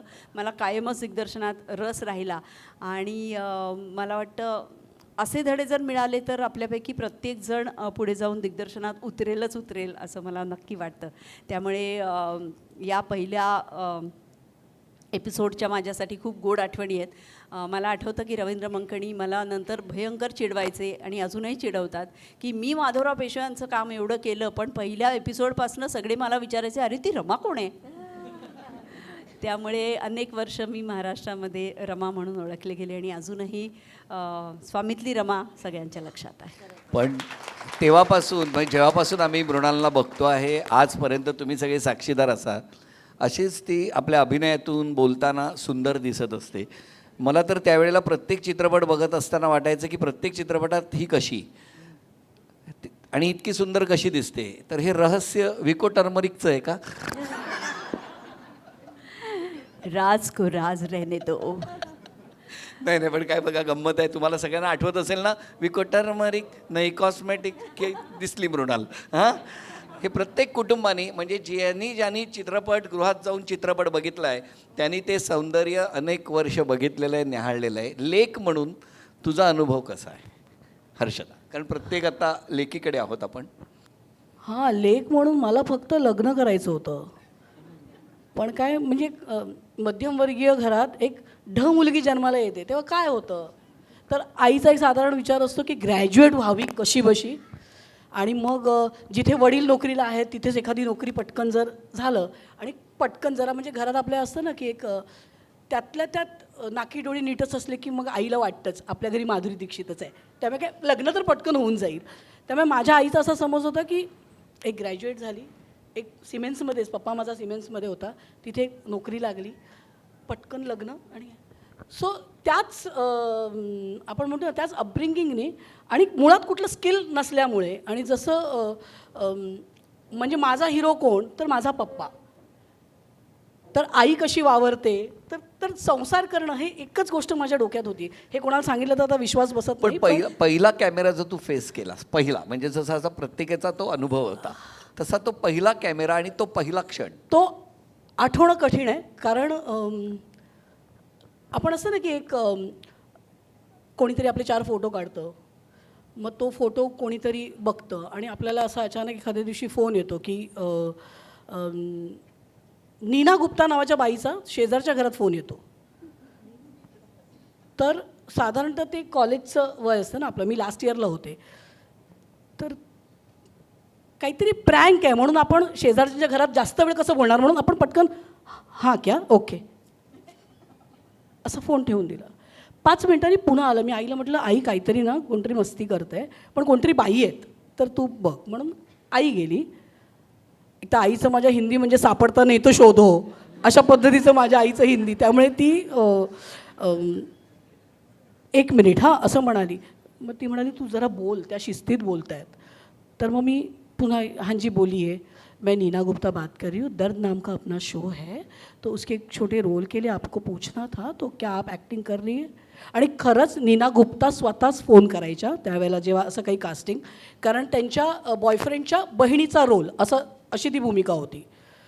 तर मी म्हटलं हाँ जी अगर आप चाहती हैं तो फिर आप गिरनार बंगलो पाली हिल पहुंचिए. हां फोन ठेवला. पप्पाला म्हटलं पप्पा खरंच बहुतेक नीना गुप्ता आहे, कारण आवाज हळूहळू त्यांचा वाटायला लागला. Neena Gupta was like really superstar during that time. Junoon वगैरे सगळ्या त्यांच्या सिरियल दर त्या स्वतः प्रोड्यूस करत होत्या. पप्पा म्हणाला चल ना जाऊया, यू नो माय पप्पा.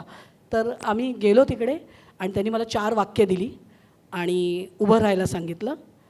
आणि मला अजून माहीत नाही, माझ्या डोळ्यासमोर ब्लर आहे, काय होतं समोर. त्याला कॅमेरा आहे तो म्हणजे तो VHS टाईप काही होता का तो ॲक्च्युली शूटिंगवाला कॅमेरा, मी खरं सांगते मी ब्लँक आहे. फक्त पाठांतर ओके असल्यामुळे एक पाठी असण्याचा जो फायदा असतो तो तेवढाच झाला, कारण आपण ऑलरेडी घाबरलेलो असतो. त्यामुळे आणखीन पटकन पाठ होतं की एकदा हे संपून जावं. तर ती 4 वाक्य मी बोलले आणि बाजूला झाले. आणि मग ते नीनाजींनी वाटतं बघितलं असावं, आप अभी काम कीजिए, घर जाकर 2-4 कपडे कुछ लेके आइए, आज एक सीन करेंगे. पुढचे 10-12 दिवस मी शूट केलं असेल. छोटासाच रोल होता.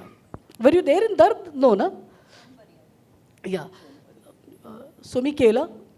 मी इतकं घाणेरडं काम केलं ना की नीनाजी स्वतः म्हणाल्या वो आपका फेस का लिप्स का प्रॉब्लेम है जरा.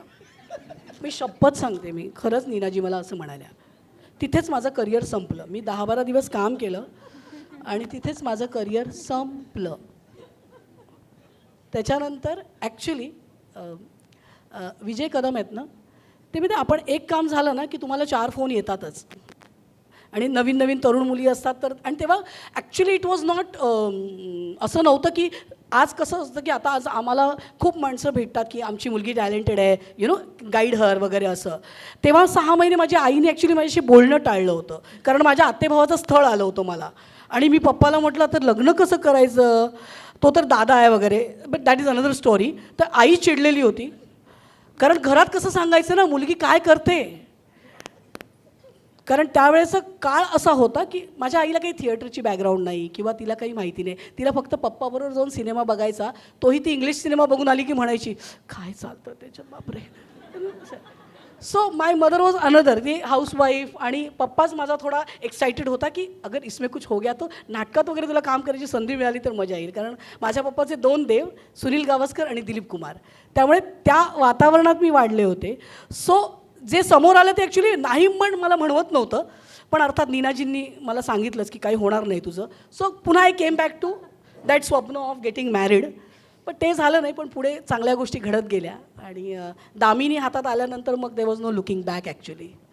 क्या बात आहे. खरंच आहे, प्रत्येकाला असे अनुभव येतातच, हो की नाही, की तो पहिला कॅमेरा हा कायम लक्षात राहतो. म्हणजे आता जसं तुमच्याकडनं ऐकलं तसं मला तो दिवस आठवतो. मी 80-81 नंबरची एक गाडी दादरच्या शिवाजी पार्कच्या सिग्नलला उभी राहिली आणि त्याच्यात ओळखीचा चेहरा होता दूरदर्शनवरती, कारण तेव्हा फक्त दूरदर्शन होतं.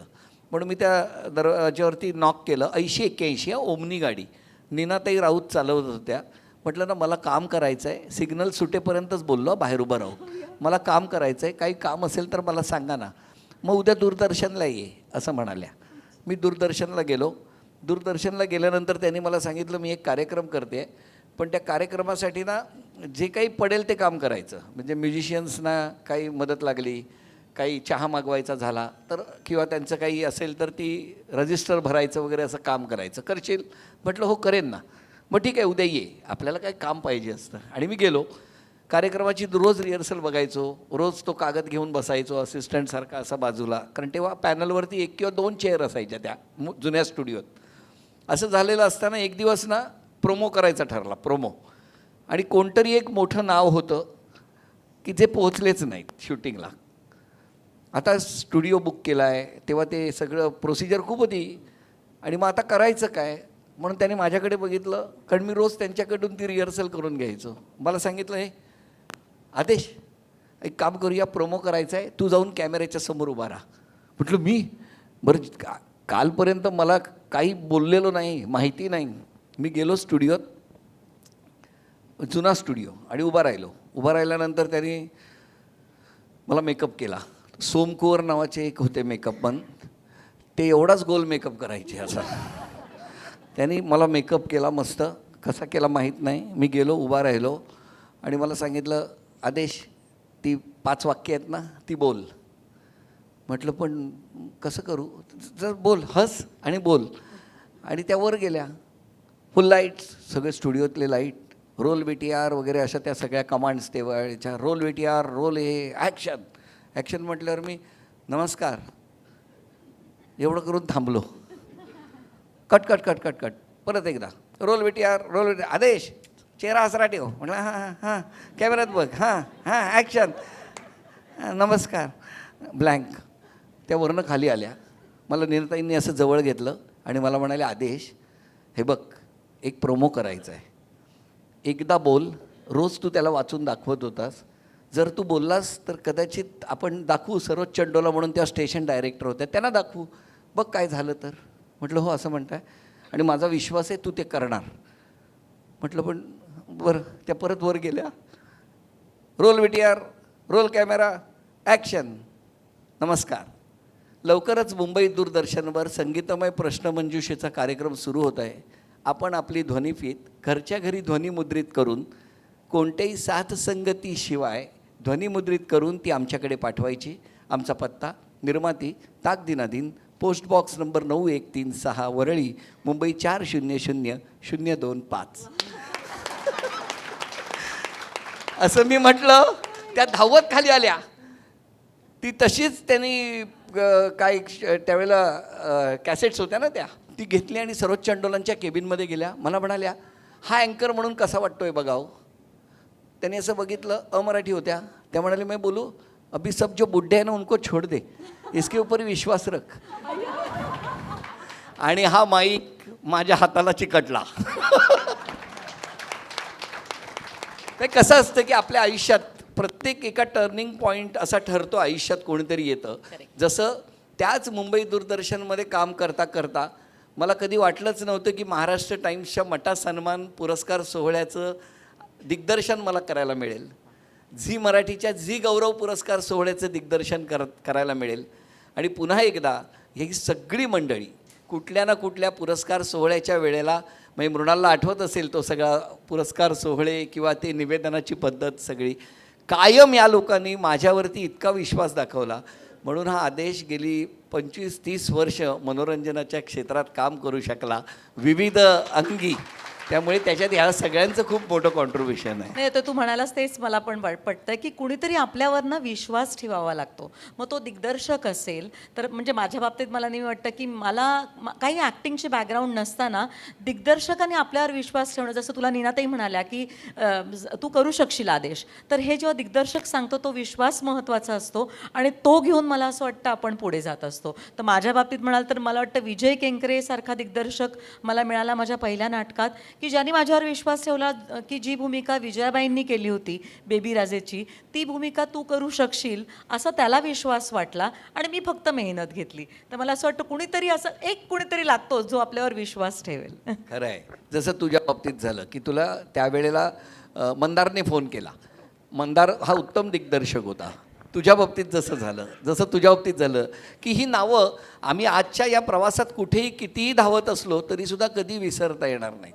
माझ्या तर आयुष्यातले प्रसंग एक एक इतके भयानक आहेत, म्हणजे चांगले आहेत, भयानक म्हणण्यापेक्षा चांगले आहेत, की कधी कधी मला असा प्रश्न पडतो. आता जसं होम मिनिस्टरच्या माध्यमातून मी जातो, होम मिनिस्टरचे काही अनुभव तर इतके आहेत की तुम्हाला विश्वास बसणार नाही. अशा घरांमध्ये मला जायला मिळालं. अशा घरांमध्ये म्हणजे एक नाशिकमध्ये मी शूटिंग करत होतो आणि आम्ही पोहोचलो 10 वाजता. म्हणजे लोक किती वाट बघत असतात. आणि ती बिचारी बाई तयार झालेली होती, त्या वहिनी, आणि त्यांचे मिस्टर कुठेतरी ट्रेनमध्ये अडकले होते. आता ते ट्रेनमध्ये अडकलेले आहेत. आपण म्हणतो कधी कधी गंमत घडून जाते, तर ही गंमत इतकी होती की आम्ही सगळे आहोत, सकाळी 10 वाजता येणार होते ते आले नाहीत. आम्ही 10 वाजता पोहोचलेले आहोत. 10चे 11 वाजले, 11चे 12 वाजले, 12:30 1 वाजल्यानंतर मी जाऊन त्यांना म्हटलं की ताई, आम्ही पाहिजे तर परत येतो उद्या, पण आता शूटिंग होऊ नाही शकत कारण पुढची फॅमिली थांबली आहे, दुसऱ्या फॅमिलीत थांबली आहे. ती बाई एवढी हे म्हणाली, तुम्ही एक काम करा ना, हे टी व्हीचं माध्यम आहे ना, ते पोहोचतीलच, पण तुम्ही जाऊ नका परत.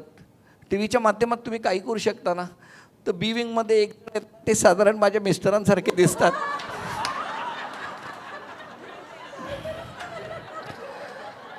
मला म्हणजे धरणी फाटावी आणि आत घ्यावं मला असं वाटलं. तर मी पटकन म्हटलं, नाही नाही ताई, भले 2 तास लागू द्या, मी थांबतो, पण जे आहेत त्यांच्याबरोबरच करूया. आता या गोष्टीमध्ये एक छोटीशी आपण म्हणतो, पण त्या बाईंसाठी, त्या माऊलीसाठी ते एक स्वप्न असतं आणि ती स्वप्नपूर्ती गेली 19 वर्ष 12 ते 13 लाख किलोमीटरचा प्रवास करून ही पूर्ण करता आली. त्या होम मिनिस्टरमुळे अशा सगळ्या व्यक्तिरेखा साकारताना खूप वेगवेगळे अनुभव आम्हाला येतात. अशा काही घडामोडी घडतात. तुमच्याही प्रेक्षकांकडनं अशा बऱ्याच काही आठवणी असू शकतात की तुम्हाला कधी ना कधी कुठे ना कुठे कुठल्या ना हे कुठल्या प्रेक्षकांच्या नाही, पण मगाशी आता प्रँक कॉलवरनं बोललो ते मला असं उगीच मध्येच आठवलं आणि ते मला शेअर करावं असं वाटतंय. सो मधल्या काळ म्हणजे माझी मुलं जेव्हा झाली त्याच्यानंतर मी नाटकातून वगैरे ब्रेकच घेतला होता आणि माझा ईशान अगदी लहान होता. म्हणजे मला आठवतं की त्याचं डायपर वगैरे बदलत होते, इतका छोटा बाळ होता आणि त्या गडबडीत असताना मला एक फोन आला. तर ते म्हणाले, हॅलो कविता, मी सुरेश वाडकर बोलतोय. तर मला असं वाटलं की सुरेश वाडकर मला का फोन करतील. तर मी म्हटलं पुष्कर श्रोत्री किंवा अतुल परचुरे. तर मी त्यांना म्हटलं, गबस रे, आता मी गडबडीत आहे, पटकन सांग काय बोलतोस. तर तो म्हणाले, अगं नाही, मी खरंच सुरेश वाडकर बोलतोय. आणि मग मी तो त्यांचा आवाज ऐकला तर खरंच सुरेश वाडकर होते. आणि माझं 4 दिवस सासूचे ही मालिका खूप फेमस होती आणि त्यांच्या मावशीचा 85वा वाढदिवस होता आणि त्या कार्यक्रमाकरता त्यांना मला आमंत्रण करायचं होतं. पण मला वाटलं की सुरेश वाडकर मला का फोन करतील. तर फोनवर आपण एका प्रे कोण बोलते सांग ना पटकन, मी गडबडीत आहे. त्यामुळे ते किती गडबडले असतील बिचारे. नशीब तू त्यांना तुझं नमो गाऊन दाखवायला सांगितलं. कारण त्या काळात हे विनय येडेकर, पुष्कर श्रोत्री, अतुल परचुरे असे फोन करून छळतात, तुला माहिती आहे. तर मला वाटलं यांच्यापैकीच कोणीतरी असणार, मी सुरेश वाडकर बोलतोय वगैरे. मग ते जरा तुझं नमो ऐकून दाखव, गाऊन दाखवा जरा, मला पटू देत तुम्हीच. तुझ्या बाबतीत कधी असं काही झालंय का, कुणी प्रँक वगैरे असं केलंय कधी फोन करून? नाही, फॉर्च्युनेटली नाही. अजूनपर्यंत तरी नाही. नाही, पण खरंच प्रेक्षक असतात ना ते इनिसेंट असतात, ते इतकं भरभरून प्रेम करतात. आणि आपण म्हणतो ना की टी व्ही हा खूप बेडरूमपर्यंत तुमच्या जातो, त्यामुळे खूप आपलेसे वाटायला लागतात. तर इयर्स बॅक म्हणजे छोटे मोठे अनुभव येतच असतात. बट माझ्या आयुष्यातलं असं पहिल्यांदा की आपलं एखादं कॅरेक्टर प्रेक्षकांपर्यंत पोचलं आहे. मग त्याच्या 2 बाजू आहेत. एक होतं की जेव्हा दामिनी नावाची सिरियल मी करायचे, तर नवीन मी पण कॉलेज पासआउट वगैरे, तर शूटिंग पण करायचं, काय महिन्यातले 5-6 दिवस आईबरोबर भाजी पण घ्यायला जायचं. तर असं भाजी वगैरे घेताना पटकन कोणीतरी असं यायचं, हाच कुर्ता होता काल एपिसोडमध्ये तुमचा. सो आणि असं 4-5 वेळा झाल्यानंतर यू रिअलाइज की ओ खूपच आपल्याकडे कमी कपडे आहेत आणि आपण तेच टी व्हीवर घालतोय. आणि ना आभाळमायाची आठवण आहे. आभाळमायामध्ये सुकन्या कुलकर्णी आणि मी तिची धाकटी बहीण, थोडीशी रिबेलियस, आणि ती ताईला त्याचा त्रास होतो आहे वगैरे असं. आणि तेव्हा लग्नाची बेडी नाटकात मी काम करत होते. तर ते असं जाणकार प्रेक्षक एक कौतुक करायला मागे येतातच. तर अशाच एक आजी आल्या आणि छान दिसताय तुम्ही रश्मी म्हणून वगैरे असं बाहेर गेल्या दाराच्या. आणि मी असं आपल्याला गडकरीला माहिती असा दरवाजा आपण बंद करतो परत. तर 1 मिनिट, पण मी तुम्हाला सांगते, तुम्ही जे तुमच्या ताईशी वागतायत ते अत्यंत वाईट आहे. बरं, मला ताई नाहीच आहे, मला धाकटी बहीण आहे. त्यामुळे मी ब्लँक की कुठल्या ताईबद्दल बोलतायत. मग त्यांनाच माझी गफलत कळल्यामुळे, कारण मी ब्लँक झाली, नाही म्हणजे ते आभाळमायामध्ये नाही का तुम्ही सुधा जोशींना खूप त्रास देताय हो, तेवढं नाही द्यायला पाहिजे तुम्ही त्रास, असं म्हणून त्या निघून गेल्या. सो ना इतकं प्रेक्षक खरंच इनोसेंट असतो आणि ते इतकं जास्त प्रेम करतात ना कलाकारांवर किंवा त्या कॅरेक्टर्सवर. पण मला वाटतं एवढे काही इनोसंट नसतात प्रेक्षक, महा असतात ते एकदम. माझा एक शो होता गुंतता हृदय, हे मी मराठीमध्ये 4च शोज केलेत. स्वामी, अवंतिका, गुंतता हृदय आणि राजा शिवछत्रपती. तर गुंतता हृदय हा 6 महिन्याचा शो होता, मिनी सिरीज होती ती. आणि त्याच्यामध्ये असं होतं की एक सामान्य गृहिणी आहे आणि तिचा नवरा संदीप कुलकर्णी होता आणि त्याचं पल्लवी सुभाषवर, त्याच्या सेक्रेटरीवर प्रेम असतं, त्याचं अफेअर चालू असतं आणि हे घरी कोणाला माहितीच नाही आहे. आणि मग त्याच्याबद्दल काय काय त्याच्या आयुष्यात अशा विचित्र घटना घडायला लागतात आणि मग त्याची एकदम पंचायत होऊन जाते आणि हे कोण करतं आहे, काय करतं आहे, काही कळत नाही वगैरे वगैरे. तर तो शो चालू होता आणि तेव्हाच मी सकाळच्या तनिष्का नावाच्या मासिकाची अतिथी संपादक होते. तर 4-5 वर्ष झाली होती ते संपादनाचं काम चालू होतं आणि आमचे कार्यक्रम व्हायचे, मग वेगवेगळ्या ठिकाणी आम्ही जायचो. तसं मी एकदा नगरला गेले होते आणि खूप प्रचंड मोठा कार्यक्रम होता आणि एक 2-3 हजार बायका होत्या आलेल्या. आणि असं आपण बोलत असतो ना, तर आपण पण प्रेक्षकात बघतो ना सगळेजण, तर आपल्याला कळत असतं की कोण कसं बघतंय. त्यातला एखादा चेहरा असतो की आपल्या लक्षात राहतो किंवा काही माणसं असं विचित्र बघतात, म्हणजे असं काहीतरी टक लावून बघतात की आपल्याला वाटतं की काय चुकलं आहे का, आपल्या पदराची पिन निघाली आहे का, किंवा आपण नीट बसलो नाही होत का, असं वाटतं. अशी काही माणसं असतात, अशी बघतात. तर अशी एक बाई होती, ती अशी 3ऱ्या-4थ्या लाईनीत बसली होती आणि ती माझ्याकडे अशी टक लावून बघत होती, पापणी पण लवत नव्हती तिची. तर ती माझ्या लक्षात राहिली. कार्यक्रम संपल्यावर सह्या घ्यायला वगैरे आत आले लोक, फोटो काढायचे वगैरे, आणि ती बाई आली आणि ना तिने माझा हात धरला. तोपर्यंत पण ठीक आहे, मला वाटलं की धरला आहे हात, शेक हँड करेल, सोडेल. पण मी इकडे बोलते कोणाशी तरी, इकडनं असे फोटो बिटो काढते आणि इकडनं हा बाईने हात धरलेला, पण ती सोडायचीच तयारी नाही. मग मला थोड्या वेळाने जरा टेन्शन यायला लागलं आणि असे म्हणजे वृत्तपत्राचा कार्यक्रम वगैरे म्हटल्यावर असं काही सुरक्षा आपण घेऊन जात नाही ना कुठे. फॅनचा असा शो असेल तर मग असतात सिक्युरिटी वगैरे, अशा ठिकाणी काही आपण जात नाही सिक्युरिटी घेऊन. आणि ही बाई काही माझा हात सोडे ना, मला समजे ना आता मी कुणाला सांगू आणि काय सांगू. मग म्हटलं की आपणच डील केलं पाहिजे. मी त्यांना म्हटलं की नमस्कार, तर त्या म्हणाल्या की नमस्कार. म्हटलं की काय म्हणता, फोटो काढायचा आहे का तुम्हाला? नाही नाही, मला तुम्हाला काहीतरी सांगायचं आहे. म्हटलं काय सांगायचं आहे? तर म्हणे की जरा गर्दी जाऊ दे मग सांगते. म्हटलं नाही सांगा ना आता. म्हटलं गर्दी गेली, ही बाई काय करते मला काय माहीत. तर मला म्हणाली की मी तुमचं गुंतता हृदय ही मालिका मला खूप आवडते आणि मी 2दा बघते. म्हटलं हो का, बरं बरं. काय काय प्रेक्षक बघतात हां 2-2दा, म्हणजे रिपीट टेलिकास्ट पण बघतात आणि ओरिजिनल पण बघतात संध्याकाळचं. तर म्हटलं हो का, छान. तर म्हणे की पण तुम्ही विचारा का. बरं म्हटलं का. तर म्हणे नाही नाही, दुपारी रिपीट असतो ना तो मी माझ्यासाठी बघते. म्हटलं बरं. आणि मग जो रात्री फ्रेश एपिसोड असतो तो ह्यांच्यासाठी बघते. म्हटलं का. तर ती सिरियल अशी होती की कथा न कथा थोडंसं पुन्हा सांगते की ती बाई जी गृहिणी दाखवली आहे त्या मालिकेमध्ये, जो रोल मी केला, ती त्या नवऱ्याचं प्रकरण शोधून काढते आणि त्याच्यावर एवढी संकटं आणते आणि त्याला सांगते की तुला मी जेव्हा या तुझ्या अफेअरशी डील करत होते तेव्हा मला जेवढी भीती वाटली तेवढी तुला वाटायला पाहिजे, जो मला त्रास झाला तो तुला व्हायला पाहिजे. आणि दी इन्सिक्युरिटी माझ्या मनात होती, ती इन्सिक्युरिटी म्हणजे काय हे तुला कळावं म्हणून मी तुझ्यावर असे प्रसंग आणते. आणि हे ती शेवटच्या एपिसोडमध्ये सांगते. तर ही बाई मला म्हणे की मी माझ्या नवऱ्यासाठी बघते. म्हटलं का. तर म्हणे नाही, जेव्हा ओरिजिनल एपिसोड चालू असतं ना तेव्हा मी टी व्हीकडे कमी बघते आणि मी नवऱ्याकडे जास्ती बघते. म्हणजे त्याच्या एक्सप्रेशनवरनं मला जज करायचं असतं की त्याचं कुठे काय चाललं आहे. आणि मग तेव्हा माझं पूर्ण बघून होत नाही, कारण मी निम्मा वेळ इकडे बघते, निम्मा वेळ इकडे बघते. त्यामुळे मग दुपारचा मी शांतपणे बघते. आज खऱ्या अर्थाने रिपीट टेलिकास्ट सारथी लागला. त्यामुळे प्रेक्षक काही फार साधे सोपे असतात असं नाही आहे, असे पण प्रेक्षक असतात. पण तुला सांगू, काही ना आपल्या या सगळ्या प्रवासामध्ये ना कधी कधी प्रेक्षकांची सुद्धा मला दया येते आणि ते सुद्धा आपल्याला कशी साथ देतात. त्याचं एक उदाहरण तुला सांगतो. मधल्या काळात ना एक असं चॅनल आलं होतं तारा, आणि त्या तारा चॅनलमध्ये आम्हाला सगळ्यांना नोकरी लागली. म्हणजे त्याच्यात सगळे जे आता आघाडीचे जेवढे प्रमुख आहेत ते सगळे तारा चॅनलमध्ये होते आणि मी तिथे चीफ कोऑर्डिनेटर म्हणून नोकरीला लागलो. लोकेशन शूटिंगचं नानावटी हॉस्पिटलच्या बाहेर एक बेसमेंट होतं, माहिती आहे का, असं 4 माळे खाली लिफ्टने जायचं.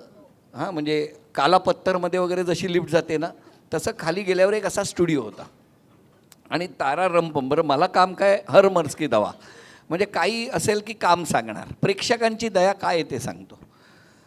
तर त्यावेळेला मला तारा रंपम नावाचा कार्यक्रम सुरू होता आणि मला सांगितलं, आदेश उद्या आपल्याला सकाळी 9ला डॉट सुरू करायचा आहे कार्यक्रम. 9 झाले, 9:15 झाले आणि जो कोण प्रेक्षक आणणारा कोऑर्डिनेटर होता ना तो आलाच नाही.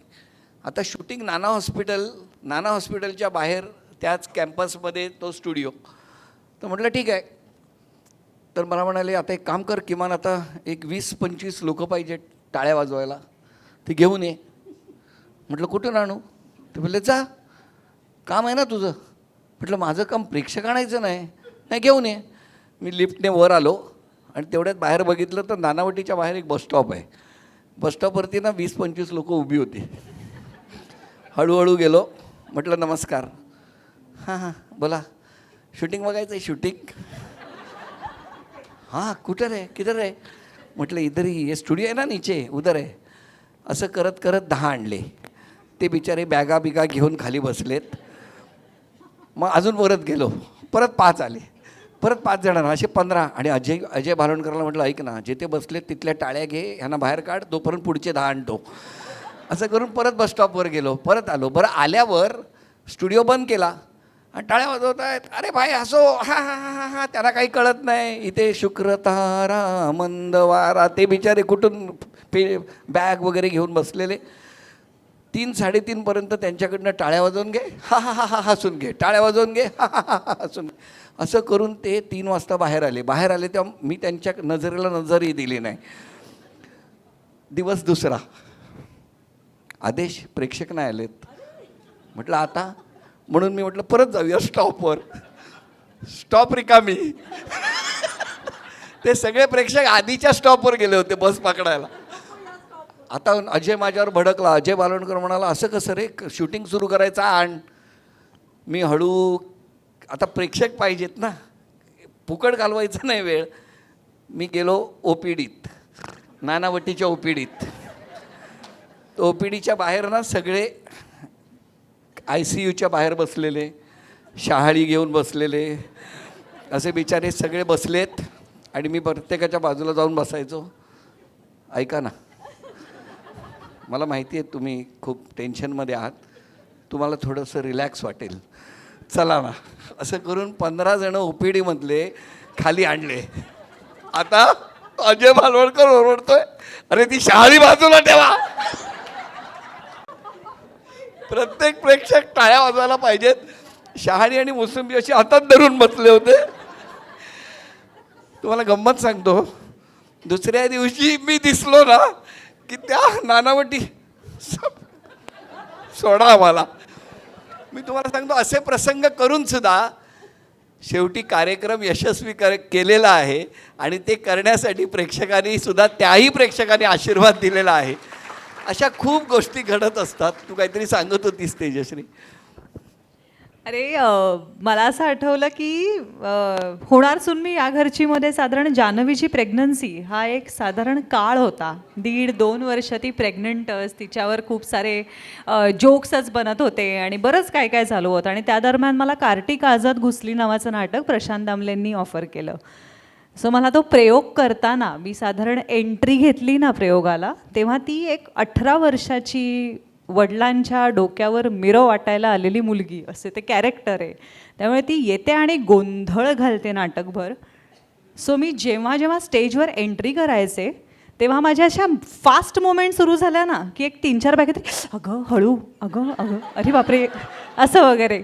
आणि मॅक्सिमम बायका ह्या नाटक झाल्यावर मागे मला बघायला यायच्या की अगं तू अशी काय उड्या वगैरे मारतेस. माझं असं व्हायचं, अहो ती मालिका आहे, त्यातलं काही खरं नसतं. पण त्याचाच आणखी एक छान अनुभव असाही होता की मला पुण्यामध्ये एक आजी आल्या होत्या भेटायला. म्हणजे प्रेक्षक येतात भेटायला तुम्हाला बरेचदा, पण त्या मला लक्षात राहिल्या. आणि त्यांनी ना मला पेपरमिंटची गोळी दिली नाटक संपल्यावर. माझ्याकडे दुसरं काही नाही आहे तुला द्यायला, पण मला तुझं काम आवडलं असं म्हणून त्यांनी मला ना एक मोगऱ्याचं फूल आणि एक पेपरमिंटची गोळी हातात दिली. आणि असे अनुभव लक्षात राहतात. तर मला इतकं छान वाटलं त्यांना बघून. पण खरं आहे, मला अगदी आठवड्याभरापूर्वीचा अनुभव आहे. रावरंबा नावाचा सिनेमा मी बघायला गेले आणि असंच एक कपल बसलं होतं आणि त्यांना इंटरव्हलला शेवटी राहवलं नाही, कारण मी एकटीच सिनेमा बघायला गेले होते. ते आले की तुमची मालिका बघतो वगैरे, खूप छान, आणि बघा ना प्रेक्षक यायला पाहिजे वगैरे, असं खूप झालं. निघाले नवरा बायको आणि त्या परत आल्या, सॉरी माझ्याकडे ना तुम्ही पहिल्यांदा भेटलात, द्यायला काही नाही आहे, पण ही माझीच कीचेन आहे, तुम्हाला मी दिली तर चालेल का. It was a very small gesture, पण त्यांच्या मनात हे येणं की असे खाली हात कैसे जाएंगे ना, अभि एवढ्या दिवसात पहिल्यांदा भेटल्यात तर काहीतरी दिलं पाहिजे. म्हणजे जसं आदेशचा कार्यक्रम 19 वर्ष चालू आहे, माझा 19 महिने चालला.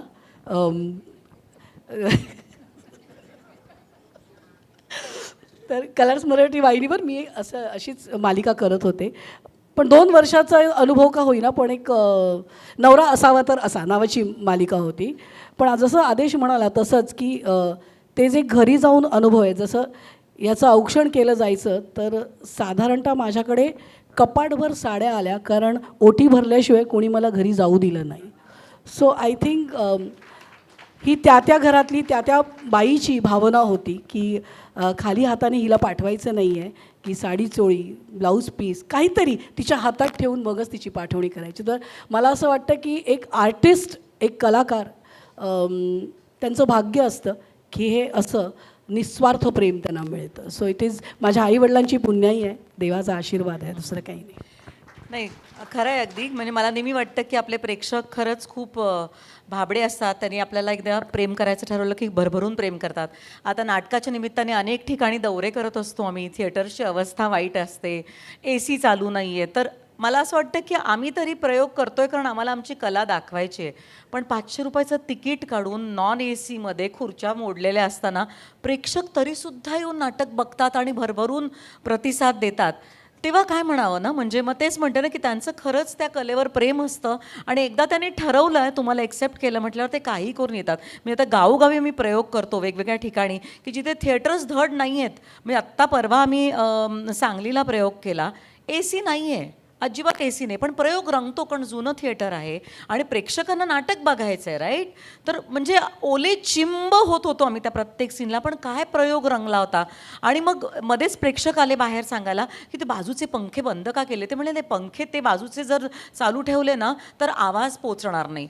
परत बिचारे मुकाट्याने जाऊन बसले. मी म्हटलं म्हणजे आमचं ठीक आहे, आम्ही नाटक दाखवायला चालू आहे, ते तिकीट काढून घामाघूम होऊन नाटक का बघत असतील. म्हणजे कौतुक वाटतं मला प्रेक्षकांचं ह्या बाबतीत. नाही, खरंच हे प्रेम आहे ना, हे प्रेम खरंच आम्हाला सगळ्यांना अनुभवायला मिळतं.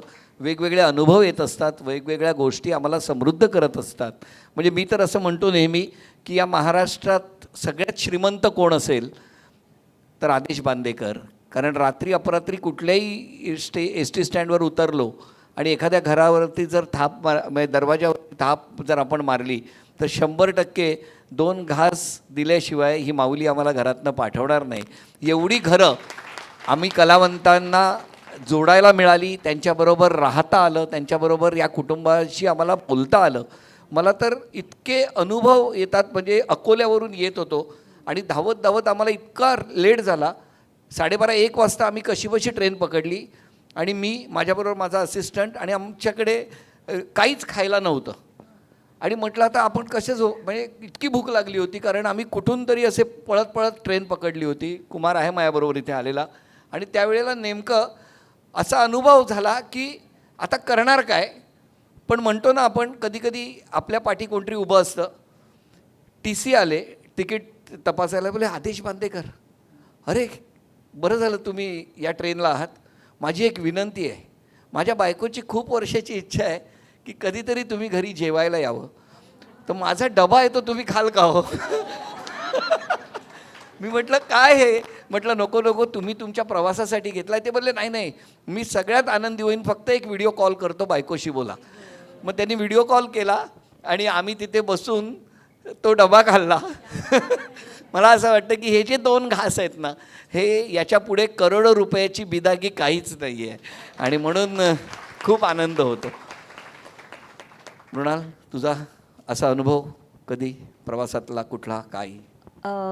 प्रवासातले तर अनुभव नाही, पण एक वेगळा मुद्दा मला इथे मांडावा असं वाटतो की जे प्रेक्षक असतात ना, त्यांच्याशिवाय आम्ही कुणीच नाही.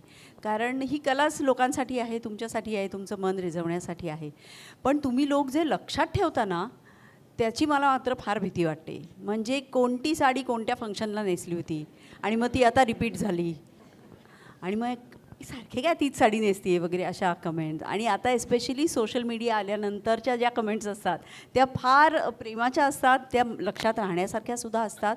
आणि त्याच धसक्याने मी आता एक काय म्हणूया छोटंसं निवेदन करते. कार्यक्रमाच्या सुरुवातीलाच तुम्हाला विचारलंस की हाताला काय झालं आणि मी सांगितलं की शिकवीन चांगलाच धडा, माझ्या सुनेनी धडा शिकवला. तर कृपया हा कार्यक्रम संपल्यावर हे सोशल मीडियावर लिहू नका. विशेषतः महाराष्ट्र टाइम्सचा कार्यक्रम आहे, तर मृणालला शिकवला शिवानीनी धडा वगैरे असं काहीही नाही आहे. मी सुभेदार चित्रपटाचं, आम्ही जे शिवराय अष्टक करतो, शिवाजी महाराजांच्या आयुष्यावरचे 8 चित्रपट करतो आहोत. त्यातले पावनखिंड किंवा शेर शिवराज, फर्जन, फतेह शिकस्त तुम्ही पाहिले असतील. आता पुढचा चित्रपट येतो आहे सुभेदार. त्या चित्रपटाच्या शूटिंगच्या वेळेला झालेली इंजुरी आहे. तर हे मी सांगू इच्छिते, कारण मला एकदम असं जाणवलं की इथे एवढे प्रेक्षक आहेत, डोंबिवलीचे प्रेक्षक आहेत, ते खूप सुजाण आहेत आणि ते सक्रिय पण आहेत. तर कोणीतरी लिहिलं आणि ते प्रेक्षक तर प्रेमच करतील, प्रेमानेच लिहितील, माझ्यावर प्रेम आहे म्हणून लिहितील, पण त्याचे अर्थ काय निघतील मला माहीत नाही. तर मी संपादकांना विनंती करते की असली कुठलीही बातमी देऊन प्रेक्षकांची दिशाभूल कृपया करू नका. हां, ती आणि हेडलाईन तशी येते आणि मग ते पण तुला माहिती आहे का, आत्तापर्यंत चैत्रालीने पाठवली आहे ती ती पण टाईप करते आहे. का ठेवलास मग माईक बाजूला लगेच? हे ड्रॉप आयडिया. तर असे खूप गमती जमतीचे लक्षात राहणारे अनुभव येतात. आणि आता एक वेगळा पद्धतीचा अनुभव म्हणून मी त्याचा उल्लेख केला की सोशल मीडियावर सुद्धा असे अनेक चित्रविचित्र अनुभव येतात. आपल्याला माहिती नसलेली आपली पेजेस निर्माण होतात किंवा फॅन पेजेस असतात आणि त्याच्यावरती कुठनं तुमचे फोटो गोळा करतात, अगं, टाकतात. अलीकडेच एक आता काहीतरी राईटअप आलाय ज्याच्यात माझी मुलं माझ्यावर इतकी चिडली. माझी मुलं एकतर काही सोशल मीडियावर वगैरे ॲक्टिव्ह नाहीत, तर त्यांनी ते कोणीतरी त्यांना पाठवलं. त्यात असं लिहिलं आहे की माझी मुलगी 23 वर्षाची आहे, मुलगा 18 वर्षाचा आहे, त्यामुळे किती गोंधळ आहे. ईशान 19 वर्षाचा आहे, मी तर 15 वर्षाची आहे, काही लिहितं. म्हटलं ठीक आहे, आपण फार लक्ष द्यायचं नाही या अरे गोष्टींकडे. पण कविता इथपर्यंत ठीक आहे. हल्ली होम मिनिस्टरच्या नावाने इतके कार्यक्रम महाराष्ट्रात होतात, सगळीकडे वाटतं होम मिनिस्टर म्हणजे आदेश बांदेकरच येणार. पुण्यातच असा कुठेतरी कार्यक्रम होता आणि तिकडे त्या लोकांनी, प्रेक्षकांनी हल्लागुल्ला केला की नाव तुम्ही होम मिनिस्टर ठेवलंय पण आदेश बांदेकर आलेले नाही आहेत. मला एका कार्यक्रमासाठी फोन आलाय, आम्ही पुण्यामध्ये होम मिनिस्टर करतोय, ज्यावर मी तुझं नाव विचारलं. नाही, आपलं पुण्याचं लोकल होम मिनिस्टर आहे. आणि इथपर्यंत ठीक आहे. म्हणजे हे जे तिने सांगितलं ना की इतका गोंधळ घालतात की मग त्यांनी विचारलं की आता स्वाभाविक आहेत ना, आपला जेव्हा कार्यक्रम असतो किंवा आपल्या माणसाचा त्या कोणी ना कोणी प्रेक्षकात बसलेलं असतं, तर त्यांनी सांगितलं शेवटी कार्यक्रम सुरू होताना माझा फोटोही लावला होता, त्यामुळे लोकही आली होती. आणि लोक आल्यानंतर त्यांनी विचारलं अजून आदेश बांदेकर कसे आले नाहीत. त्याच निवेदकाने धीरगंभीर आवाजात सांगितलं होतं की काय झालं, ते निघाले होते, एक्सप्रेसवेवरती त्यांचा जरा अपघात झालेला आहे, त्यामुळे ते परत गेले. आता त्या गर्दीत बसलेला एक माझ्या शाळेतला मित्र होता, त्याने धडपडून फोन केला, आदेश काय झालं? अरे म्हटलं मी तर इकडे आहे, शूटिंग करतोय. अरे मग तुझा अपघात झाला? म्हटलं एक्सप्रेसवेवर गेल्या 15 दिवसात पाय गेलो आहे रे मी. तर असंही घडतं. तर लक्षात ठेवा, जिथे आम्ही अधिकृतरित्या जाहीर केलेलं असतं तिथेच आम्ही येत असतो, बाकीच्या ठिकाणी फक्त. पण बऱ्याच जणांचं सध्या बरं चाललं आहे त्या कार्यक्रमाच्या नावामुळे, ते तसंच राहो, फक्त आम्हाला कुठेतरी एक्सप्रेसवेवर नेऊ नका. हा तुला आलेला अनुभव आहे. मला इथे ॲक्च्युली प्रेक्षकांना एक सतर्क करण्यासाठी गोष्ट सांगावीशी वाटते. मी आत्ता माझी जेव्हा आत्ताची लास्ट सिरियल जेव्हा करत होते अगोबाई सासूबाई, तेव्हा मला एका पोलीस स्टेशनमधून फोन आला होता. आणि अर्थात त्यांनी फोन असाच केला की मॅडम आम्हाला फक्त म्हणजे एकदा तुम्हाला तुमच्या कानावर घालायचं होतं, आम्हाला कन्फर्मही करायचं नाही आहे, कारण आम्हाला माहिती आहे तुम्ही असं काही करणार नाही. तर आमच्याकडे एक कंप्लेंट आली आहे की त्या कंप्लेंटमध्ये त्या मुलीच्या आईवडिलांनी कंप्लेंट केली आहे की त्या फेसबुकवर म्हणे तुमच्याशी बोलत होत्या आणि त्यांनी तुम्हाला सांगितलं की इंडस्ट्रीमध्ये मला संधी हवी आहे ज्यावर तुम्ही त्याला रोज गाईड करताय, आणि गाईड करताना तुम्ही त्यांना सांगितलं की तुमचे फोटो पाठवा मला. मग फोटो पाठवले त्या माझ्या मुलीने. त्यानंतर त्यांना 4 दिवसांनी सांगितलं की नाही असे फोटो नाही चालणार, मग तुम्ही थोडे सेन्शुअस फोटो पाठवा वगैरे, थोडे कमी कपड्यांमधले तोकडे फोटो पाठवा वगैरे. तर त्या मुलीला जरा आता प्रॉब्लेम झाला आहे, कारण तिने ते सगळे पाठवले. तर मला आईवडिलांना इथल्या सगळ्यांना सांगायचं आहे किंवा तुम्ही तुमच्या ओळखीतल्या लोकांना सांगा की कुठलाही कलाकार, आणि मुळात आमच्या आयुष्यात आज मी तर फारच लहान आहे, हे खूप मोठे कलाकार आहेत माझ्यासमोर, तेही सांगतील, पण आम्ही कधीच छोटे कपडे घालून किंवा छोट्या कपड्यातले फोटो पाठवून कामं मिळवलेली नाही आहेत. तुम्हाला लक्षात आलं असेल तर आदेशदादाने पहिला अनुभव विचारल्यानंतर माझ्यासकट बाकी तीनही कलाकारांनी तुम्हाला आत्ता सांगितलं की आम्ही आमच्या आईबरोबर गेलो होतो. सो चांगल्या घरातली मुलं या क्षेत्रात काम करतात आणि आम्ही आजपर्यंत जी काही कामं मिळवली किंवा प्रत्येकीने आज तिचा अनुभव सांगितला तर कोणीही अशा पद्धतीने कामं मिळवत नाही. आणि मुळात अशा पद्धतीने मिळालेली कामं ही साधारण पहिलं काम कदाचित मिळू शकेल पण सस्टेन नाही होऊ शकत, त्यासाठी टॅलेंट असावं लागतं. त्यामुळे तुमच्या मुलांना, तुमच्या ओळखीतल्या कोणाला जर का फेसबुकवर कोणीतरी कलाकार त्यांच्याशी गप्पाच मारतोय आणि असं काहीतरी सांगतंय, मिसगाईड केलं जातं आहे, तर प्लीज त्याकडे लक्ष देऊ नका. आणि याही पलीकडे सोशल मीडियावर आम्ही असतो कारण ही आमच्या क्षेत्राची आणि आमचा चेहरा तिथे असण्याची गरज आहे म्हणून.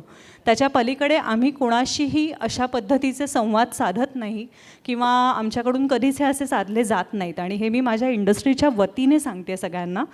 आणि मला त्या पोलिसांचं कौतुक वाटलं की ते मला म्हणाले की आम्हाला खात्री आहे तुम्ही केलं नसेल, फक्त एक तुमच्या कानावर ही गोष्ट घालावी. सो अशा गोष्टी आजच्या काळात आणि आजची जी नवीन मुलं येऊ घातली आहेत, अनफॉर्च्युनेटली शॉर्टकट्स हवे आहेत कुठेतरी मुलांना, खूप पटकन पोहोचायचं आहे कुठेतरी, याच्यातनंही काही वेळा डेस्परेशनमध्ये किंवा पटकन होऊन जातात अशा गोष्टी.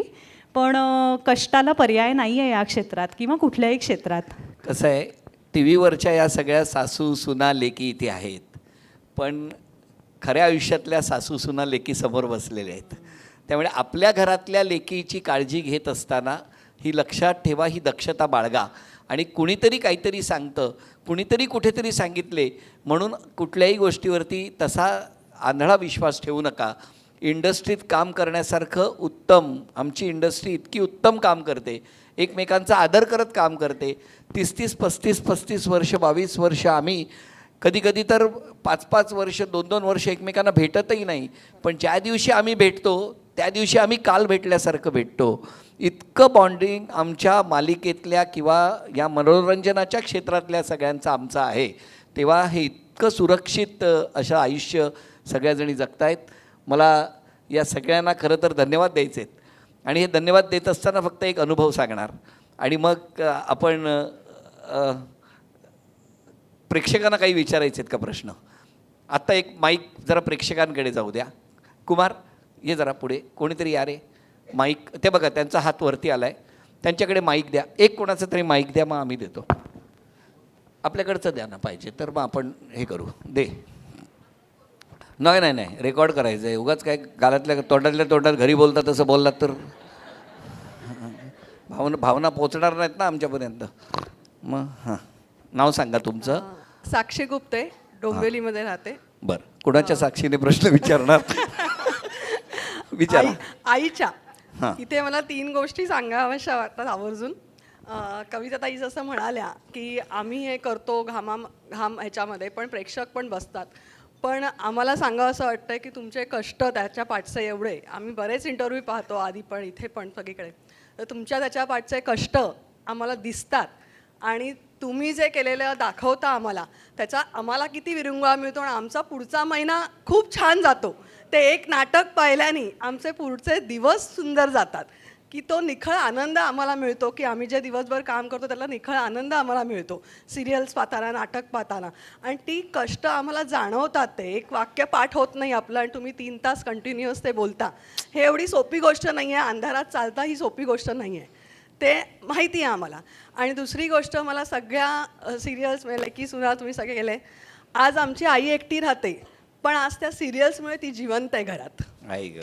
हे खूप महत्त्वाचं आहे की आम्ही लग्न करून गेलो घरी, भाऊ नाही आम्हाला, पण आई वडील नाही, आई एकटी राहते, पण आज तुमच्या सिरियलमुळे ती आज जिवंत आहे.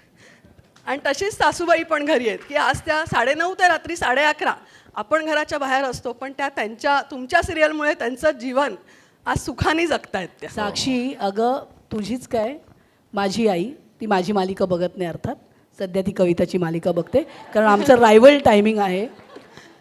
पण माझ्या वडिलांना जाऊन 20-22 वर्ष झाली आणि आमच्या घरात ॲक्च्युली ती आणि मी आहे, माझी बहीण भाचा आहेत. पण टी व्हीमुळे माणूस त्या विश्वात रमतो आणि एक स्वतःचं एक आयुष्य निर्माण करतो. तर जसं तू म्हणालीस की तुझी आई एकटी असते आणि टी व्हीमुळे तिला वाटत नसेल, खूप कुटुंब तिच्यासोबत आहेत, माझी आई असंच आयुष्य जगते. And she is with me now. आम्ही हे असे कार्यक्रम So, कायम एकत्र बघतो, त्याच्यामुळे तिचा एक महिना अजून सुंदर जातो. I can completely relate to that. म्हणजे ती माझ्या मालिकेत डॉक्टर कार्तिक आहे, तर ती मला आशू गोखले कसा नाही विचारत, काय डॉक्टर काय म्हणतायत, कसं आहे. खरंच. So- आणि ह्यासाठी तुम्हाला कलाकारांना म्हणजे खूप मोठं धन्यवाद आहे आमचं की तुम्ही आमचे तुम्ही खूप कुठे दिवस- राहता? मी रिजन्सी इस्टेटमध्ये राहते आणि तुमचा एक भाऊजींचा कार्यक्रम रिजन्सीमध्ये होऊन जाऊ दे अशी आमची कारण काय तुमच्या या भाऊजींची पण आठवण आहे. तुम्ही जो एक कार्यक्रम केला होता की एका सोसायटीतलं होतं लव्ह मॅरेजचा एक एपिसोड्स तुमचे चालू होते, तेव्हा माझ्या आईची खूप इच्छा होती की माझं सोसायटीतच लग्न झालंय, हो काय? तर तू त्या एपिसोडला जा अशी खूप तिची इच्छा होती. ठरलं आले भाऊजी आले. पण मला सांगा मग ते आता काय करतात? आहेत घरी आहेत ना, म्हणजे ते IT मध्ये असतात. IT मध्ये आहेत ना, पण बरे आहेत ना ते? मस्त आहे एकदम. किती वर्ष झाली लग्नाला? 23वा चालू आहे, 24 स्वतः हो लागेल. हो का? आदेश झालं तर हे होम मिनिस्टर नाही. अरे त्यांनी मला फोन केला होता, त्यांच्या मिस्टरांचा फोन आला होता, आणखी अर्धा तास चालू ठेवा, घर शांत आहे आज म्हणून. धन्यवाद साक्षी, धन्यवाद. Thank you so much. बरं अजून कोण विचारताय का? या हा ते बघा पुढे हात वरती आला. जेव्हा बाई प्रश्न विचारायच्या ना तेव्हा मी इकडे तिकडे बघायचो, कारण नाहीतर उत्तर द्यावं लागेल. तसं त्यांचं आता एक एक धीट होत आहेत. नाव सांगा.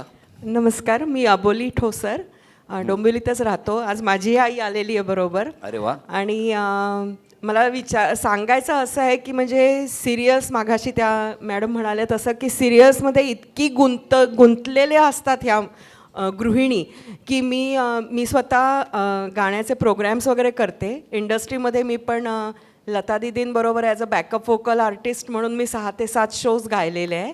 आणि पण ऐका ना, तू पुढची आठवण सांगा, पण एखाद्या 2 ओळी गाणं कुठल्या तरी पटकन. मी काय म्हणतो, लता दीदींची आठवण काढली तर 1-2 ओळी त्यांच्याबरोबर बॅकअप केलं आहे तर मग अजून चांगलं ना.